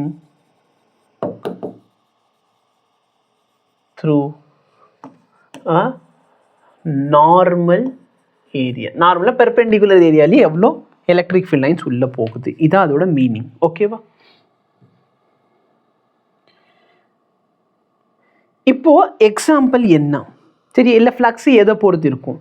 basically flux பார்த்தீங்கன்னா எலக்ட்ரிக் ஃபீல்டை பொறுத்து இருக்கும். ஏன்னா நிறைய எலக்ட்ரிக் ஃபீல்ட் லைன்ஸ் போகணும் அப்படின்னு சொன்னால் எலக்ட்ரிக் ஃபீல்டோட ஸ்ட்ரென்த் எப்படி இருக்கணும்? அதிகமாக இருக்கணும். சொல்கிறது புரியுதா இல்லையா? ஒரு கேஸில் நான் வந்து ஃபார் எக்ஸாம்பிள் ஒரு பெரிய ஒரு சட்டி வச்சுருக்கேன் சார், இதில் தண்ணி பிடிக்க போகிறேன், சரியா? இதில் என்ன பண்ணுறேன்னா தண்ணியோட இப்படி வருது சார் தண்ணி.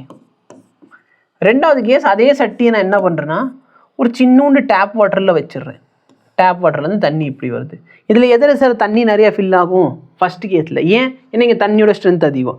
அப்போ ஃப்ளக்ஸு நிறையா வேணும், number of electric field lines நிறையா வேணும்னா என்ன அர்த்தம்? First of all electric field அதிகமாக இருக்கணும். ரெண்டாவது கேஸ் பார்த்தேன்னா நான் ரெண்டு பேருக்கு என்ன பண்ணுறேன்னா வெயிட் பண்ணேன், ரெண்டு பேருக்குன்னா ஈக்குவல் அமௌண்ட் ஆஃப் தண்ணி கொடுக்குறேன் சார். ரெண்டு கேஸில் நான் என்ன பண்ணுறேன், ஈக்குவல் அமௌண்ட் ஆஃப் தண்ணி கொடுக்குறேன். ஆனால் ஏரியா மாற்றி விட்டேன். இதோட ஏரியா இவ்வளோண்டு தான் இருக்குது சார். அதாவது எப்படின்னா மண்பானை மாதிரி இருக்குதுன்னு வச்சுக்கோங்க. இதோட ஏரியா எப்படி இருக்குன்னா ஓப்பனிங் இப்படி இருக்குது, அதுக்கப்புறம் இது இப்படி இருக்கிறது. இப்போ சொல்லி எதில் சார் தண்ணி வேகமாக ஃபில் ஆகும்? இதுலையா இல்லை அதுலையா? இதில். ஏன் சார்? ஏன்னா இதில் ஏரியா ஆஃப் கிராஸ் செக்ஷன் அதிகமாக இருக்குது. அப்போ தண்ணி வந்து நிறையா வந்தாலும் ஓப்பனிங் சின்னதாக இருக்குது, அப்போ தண்ணி நிறையா உள்ளே போக முடியாது. அப்போ ஃப்ளக்ஸ் எதை பொறுத்து இருக்குது? ஏரியா ஆஃப் ஓப்பனிங்கை பொறுத்து இருக்குது. மூணாவது பாரு, இங்கே இவங்க கொடுத்துருக்க எக்ஸாம்பிள் பாரு.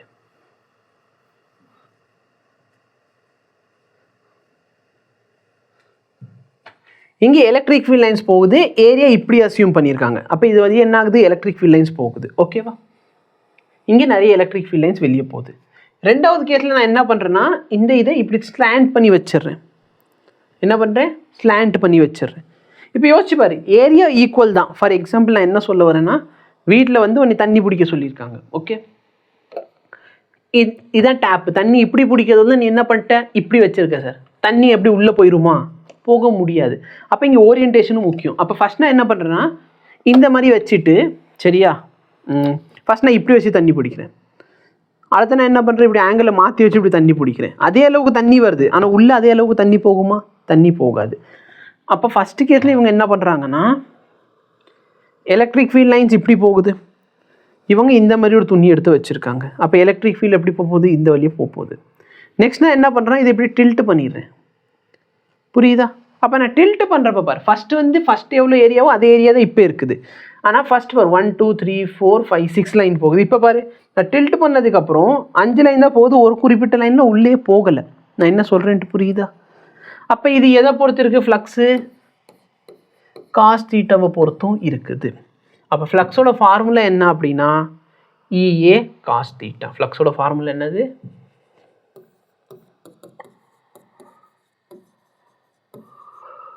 ஓகேவா? இஏ காஸ் தீட்டா. இந்த ஃப்ளக்ஸோட ஃபார்முலா. இதை மறந்துட வேண்டாம், நல்லா ஞாபகம் வச்சுக்கோங்க. இஏ காஸ் தீட்டா. சரி,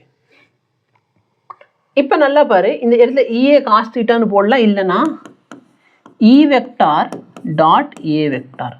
ஏன்னா காஸ் தீட்டா இருந்தால் டாட் ப்ராடக்ட் போட்டுக்கலாம், சைன் தீட்டா இருந்தால் கிராஸ் ப்ராடக்ட் போட்டுக்கலாம். அப்போ E vector dot A vector. அப்போ A வந்து என்ன குவான்டிட்டினா ஒரு வெக்டார் குவான்டிட்டி. சரி, இன்னைக்கு ஏரியா கண்டுபிடிக்க தெரியும், ஆனால் ஏரியா வெக்டார் தெரியாது. இப்போ ஏரியா வெக்டார் ரொம்ப சிம்பிள். இதான் என்னோட ஏரியானா இதோட வெக்டார் வந்து இதுக்கு பெர்பெண்டிகுலராக இருக்கும். இதுதான் ஏரியான்னு சொன்னால் ஏரியா வெக்டர் எப்படி இருக்கும், இதுக்கு பெர்பெண்டிகுலராக இருக்கும். அவ்வளோதான். இதுதான் ஏரியானா ஏரியா வெக்டர் இதுக்கு பெர்பெண்டிகுலர். இதுதான் ஏரியானா ஏரியா வெக்டர் பெர்பெண்டிகுலர். அந்த பாயிண்ட் ஆஃப் கான்டாக்ட்லேருந்து என்ன பண்ணு, வெக்டாரை பெர்பெண்டிகுலராக வரைஞ்சிக்கும். ஃபார் எக்ஸாம்பிள் இது ஏரியா, அப்போ ஏரியா வெக்டர் இதுக்கு பெர்பெண்டிகுலர் தெரியுதா? இந்த இடத்துல இருக்குன்னா ஏரியா வெக்டர் இதுக்கு பெர்பெண்டிகுலராக இருக்கும். ஸோ ஃப்ளக்ஸோட ஃபார்முலா என்ன, EA காஸ் தீட்டா. எப்படி கண்டுபிடிப்பீங்க, ஏரியா வெக்டர் வந்து பெர்பெண்டிகுலராக இருக்கும். ஸோ ஏரியா வெக்டாருக்கும் நடுவில் ஏரியா வெக்டாருக்கும் எலக்ட்ரிக் ஃபீல்டுக்கு நடுவில் இருக்கிற ஆங்கிள் தான் என்னது, காஸ் தீட்டா. ஸோ இந்த ஏக்கும் ஈக்கு நடுவில் இருக்கிற ஆங்கிள் தான் தீட்டா. இதோட யூனிட் என்ன sir, newton per coulomb metre square. எப்படி வந்துச்சு, எலக்ட்ரிக் ஃபீல்டுனா ஃபோர்ஸ் பர் சார்ஜ்னு எழுதலாம், ஏரியா வந்து மீட்டர் ஸ்கொயர். அப்போ ஃபோர்ஸுக்கு வந்து நியூட்டன், சார்ஜுக்கு வந்து கூலும், கூலும் வந்து கீழே இருக்காங்க பர் கூலும் மீட்டர் ஸ்கொயர். அதனால இதோட யூனிட். ஓகேவா? வேற ஃப்ளக்ஸ் பற்றி தெரிஞ்சுக்கிறதுக்கு ஒன்றுமே இல்லை.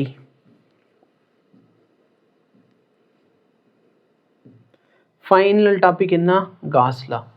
காஸ்லா நான் பார்த்துக்கிறேன் என்னென்ன அப்ளிகேஷன் கொடுத்து வச்சுருக்காங்கன்னு.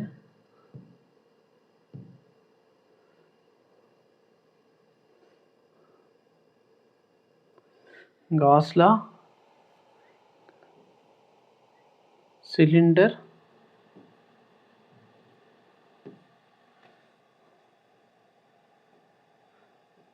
ஓகே, ஒயர் இருக்குது, யூனிஃபார்ம் ஷீட் இருக்குது, ஸ்பியர், மூணுமே இருக்குதுயா. சந்தோஷம், ரொம்ப சந்தோஷம்.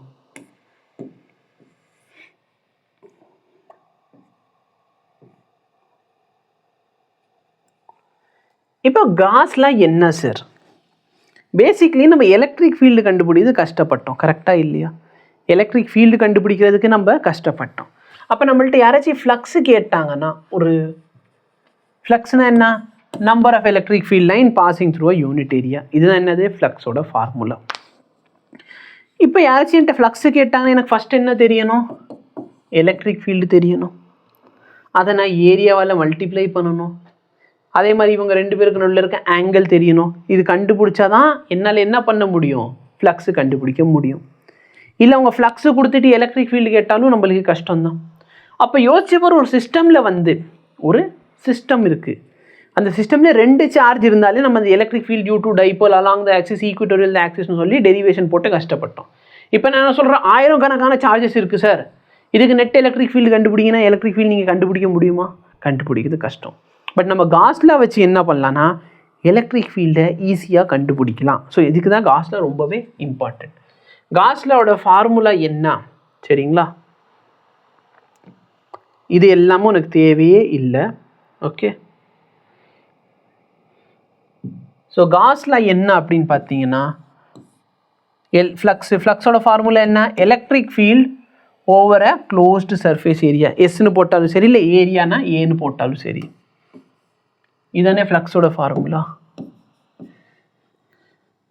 So flux is equal to அந்த ஏரியாக்குள்ளே இருக்கிற டோட்டல் சார்ஜ் எவ்வளோ, இது கண்டுபிடிக்கிறது ரொம்ப ஈஸி. ஏன்னா சார்ஜ் என்ன குவான்டிட்டி, ஒரு ஸ்கேலர் குவான்டிட்டி. அப்போ டோட்டல் சார்ஜ் எவ்வளோ இருக்குது, n நம்பர் ஆஃப் சார்ஜஸ்னால் n போட்டால் வேலை முடிஞ்சில்ல. சொல்கிறது புரியுதா இல்லையா? அப்போ டோட்டல் சார்ஜ் நான் ஈஸியாக கவுண்ட் பண்ணிட முடியும் when comparing to electric field. அப்போ ஃப்ளக்ஸோட ஃபார்முலா கேட்டாங்கன்னா flux is equal to E dot ஏன்னு போடலாம், flux is equal to Q by epsilon nought. அப்போ electric flux through a closed surface ஏரியாவை சிம்பிளாக எப்படி எழுதிக்கலாம், Q பை எப்சிலன் நாட். நான் இதை வந்து ஸ்டேட்மெண்ட் எங்கே இருக்கோ அதுதான் காஸ்லா.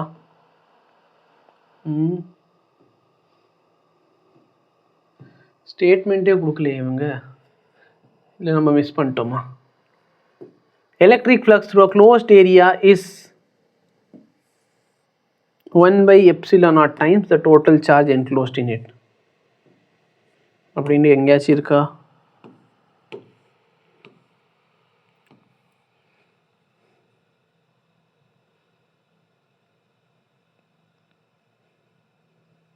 கொடுக்கல.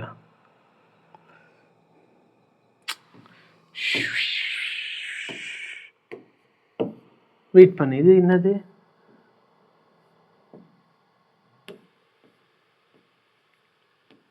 இது ஸ்ட்ரெயிட்டாக அப்ளிகேஷனா? அப்ளிகேஷன்லையாச்சும் எங்கேயாச்சும் கொடுத்துருக்கீங்களா? கொடுக்கல. சரி, அப்போ ஃபைனலாக இதில் இருக்கும், சம்மரியில் கொடுத்துருக்கானான்னு பார்ப்போம்.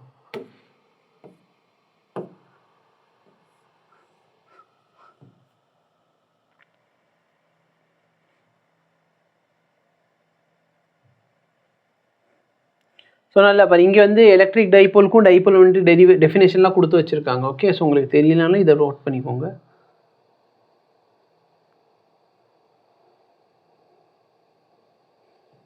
ஸோ இங்கே இருக்குது காஸ்லாம்.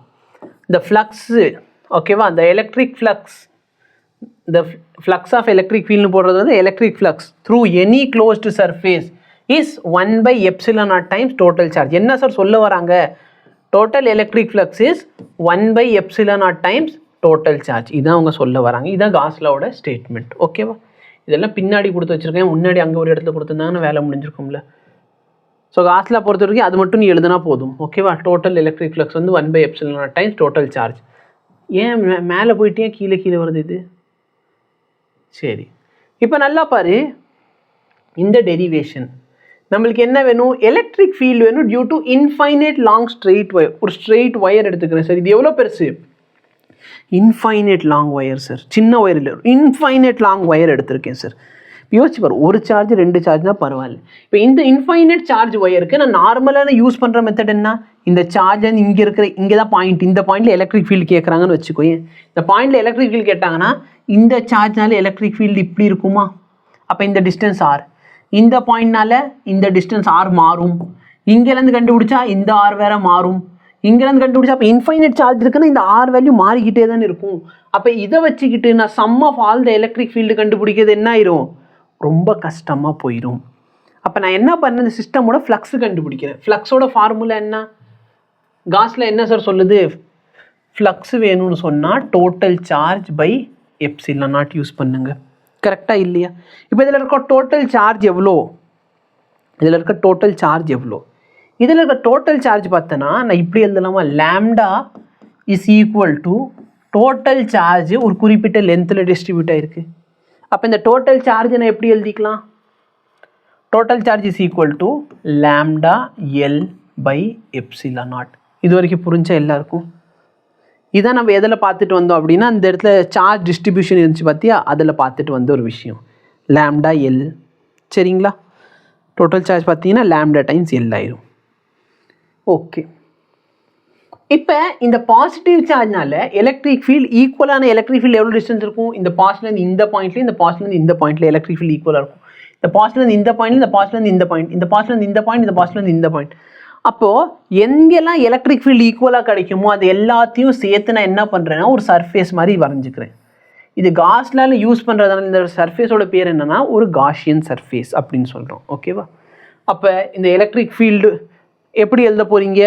Let us consider an infinite long wire which has a charge of plus q uniformly distributed throughout the length L. Okay va? Now let P be the point where electric field is to be determined. Draw a Gaussian surface. Okay va? இது சுற்றி ஒரு Gaussian surface வரைஞ்சிரும். The Gaussian surface is to be cylinder. Cylinder shape இந்த Gaussian surface வருது sir. அப்போ இது புரிஞ்சா? Okay sir. ஃப்ளக்ஸோட இன்னொரு formula என்ன? E dot A. இப்போ நான் 3 சர்ஃபேஸ் எடுக்க, இந்த காஷியன் சர்ஃபேஸ்லேயே நான் 3 சர்ஃபேஸ் எடுத்துக்க போகிறேன். கொஞ்சம் திங்க் பண்ணி பாரு, டவுட் இருந்தால் கேட்டுக்கோங்க. இந்த சிலிண்டரோட டாப்பு சரியா, அதாவது இதான் சார் அந்த இன்ஃபைனைட் லாங் ஒயர். இந்த இன்ஃபைனைட் லாங் ஒயரை சுற்றி நான் என்ன வச்சுருக்கேன்? ஒரு சிலிண்ட்ரிக்கல் சர்ஃபேஸை வச்சுருக்கேன் இந்த மாதிரி. இது ஒரு இமேஜினரி சர்ஃபேஸ், இதோட பேர் நம்ம காஷியன் சர்ஃபேஸ் சொல்கிறோம். இதை சுற்றி நான் என்ன பண்ணுறேன்? இந்த மாதிரி ஒரு சிலிண்ட்ரிக்கல் இதை வச்சுருக்கேன். ஓகேவா, ஒரு சிலிண்ட்ரிக்கல் சர்ஃபேஸை வச்சுருக்கேன் அப்படின்னு அசியூம் பண்ணி. இப்போ இந்த டாப் சர்ஃபேஸ், இங்கே ஒரு டாப்பில், இந்த டாப்பில் ஒரு சர்க்குலர் சர்ஃபேஸ் இருக்கா?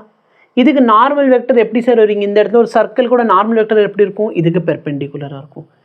கீழே இருக்க சர்க்கிளுக்கு நார்மல் வெக்டர் எப்படி இருக்கும்? இந்த டைரக்ஷனில் பெர்பெண்டிகுலராக இருக்கும்.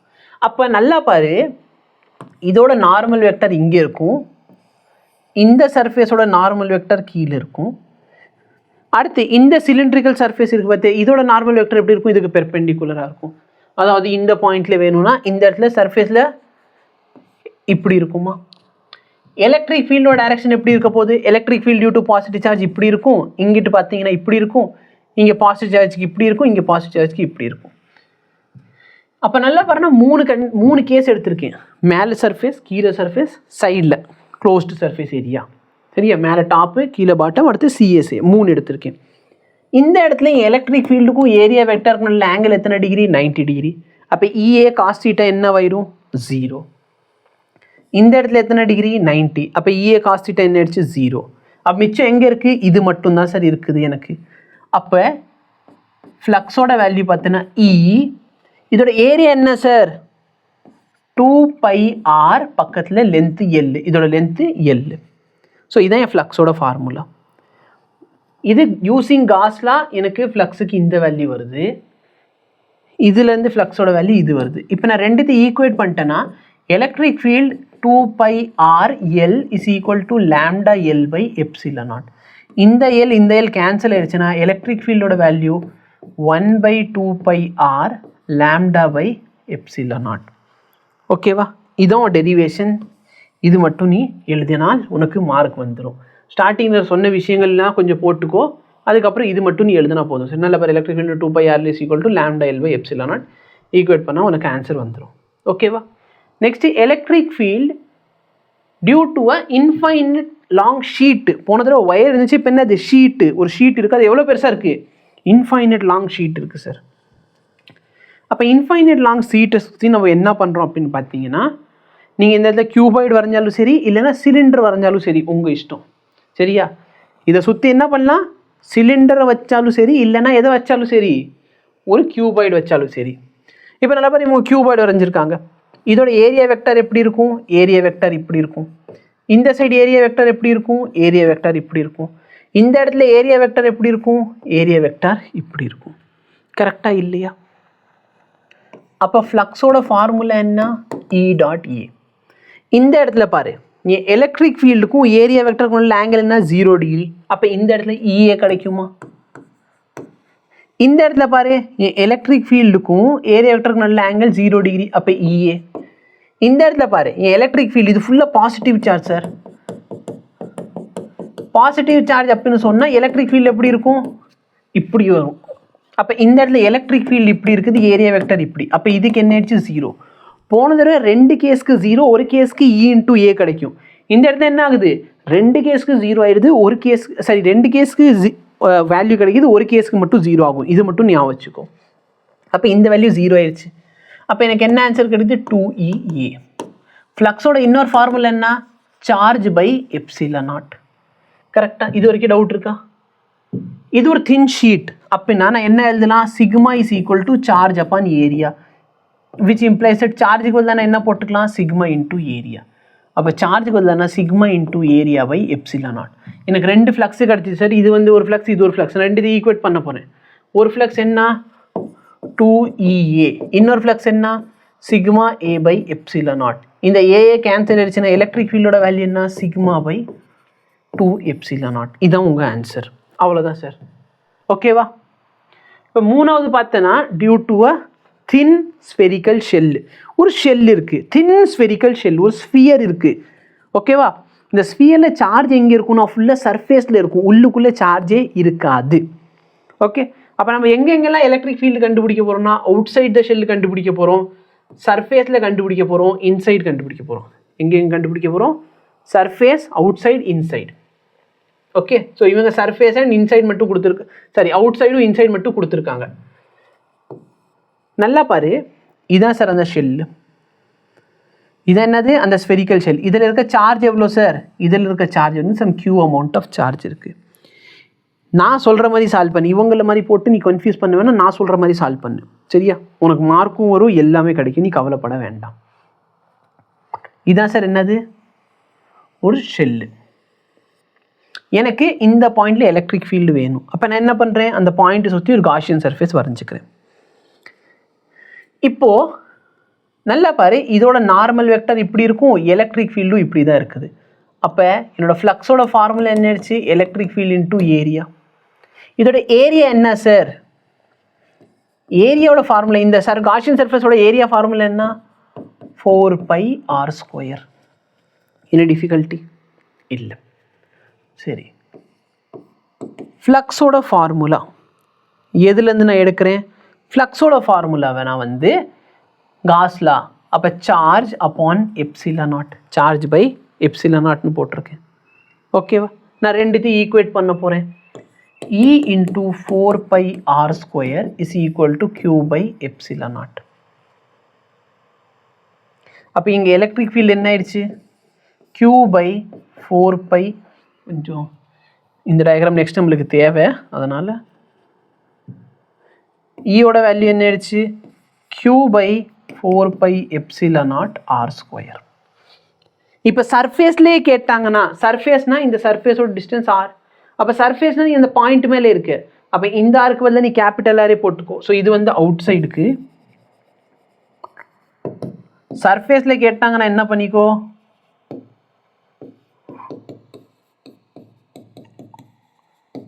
இதுதான் ஆன்சர் சர்ஃபேஸில். இப்போ நெக்ஸ்ட் கேஸ் பாரு, இன்சைடு கேட்குறாங்க. இதுதான் சார் என்னோட காஷியன் சர்ஃபேஸ், சாரி இதுதான் என்னோட இந்த ஸ்பெரிக்கல் ஷெல்லு. எனக்கு எங்கே கேட்குறாங்க, உள்ளுக்குள்ளே கேட்குறாங்க. அப்போ அந்த இடத்துல நான் என்ன வரைஞ்சிக்கிறேன், ஒரு காஷியன் சர்ஃபேஸ் வரைஞ்சிக்கிறேன். என் ஃப்ளக்ஸோட ஃபார்முலா என்ன, E into A. இன்னொரு காஸ்ல அப்ளை பண்ணால் சார்ஜ் பை எப்சிலன் நாட். இந்த இடத்துக்குள்ளே ஏதாச்சும் சார்ஜ் இருக்கான்னு கேட்டால் சார்ஜே 0. அப்போ E into A நான் 0வோட ஈக்குவேட் பண்ணா, E into Aவை நான் எதோட ஈக்குவேட் பண்ணுறேன், 0. அப்போ எலக்ட்ரிக் ஃபீல்டு என்ன ஆயிடுச்சு, 0. அப்போ electric field inside spherical shell answer என்ன கிடைக்கும், 0 கிடைக்கும். இது மட்டும் நீங்கள் ஞாபகம் வச்சுக்கோங்க. எலக்ட்ரிக் ஃபீல்டு இன்சைடு ஷெல்லோட ஆன்சர் என்ன கிடைக்குது, 0. இதோட பார்த்தனா இந்த லெசன் முடிஞ்சு. ஸோ அவுட் சைடு பார்த்தீங்கன்னா இந்த ஃபார்முலா எலக்ட்ரிக் ஃபீல்டுக்கு KQ/r², இன்சைடு பார்த்தீங்கன்னா 0. ஓகே, ஸோ இதில் இருக்க எல்லாத்தையும் உனக்கு நடத்திக்கிட்டேன். உனக்கு இது புரிஞ்சிருக்கும்னு நினைக்கிறேன். புரியாத இடத்துல வேணால் டவுட் கேட்டுக்கோங்க. டெஃபினேஷன் எல்லாமே இங்கே இருக்குது, ஃபார்முலா ரிவிஷன் இங்கே அவைலபிளாக இருக்கும். உங்களுக்கு வேறு ஏதாச்சும் டவுட்னா கேளு. நல்லபடி இப்போதைக்கு லாஸ்ட் மொமெண்ட்டில் என்னால் இவ்வளோ தான் டீச் பண்ண முடியும். அதனால் கொஞ்சம் அண்டர்ஸ்டாண்ட் பண்ணி படிங்க. நெக்ஸ்ட் டைம்லேருந்து நீங்கள் படிக்கணும் அப்படின்னா என்ன பண்ணணும், ஃபஸ்ட்லேருந்து நல்லா ஹார்ட் ஒர்க் பண்ணி படிங்க. Thank you so much. Have a nice day.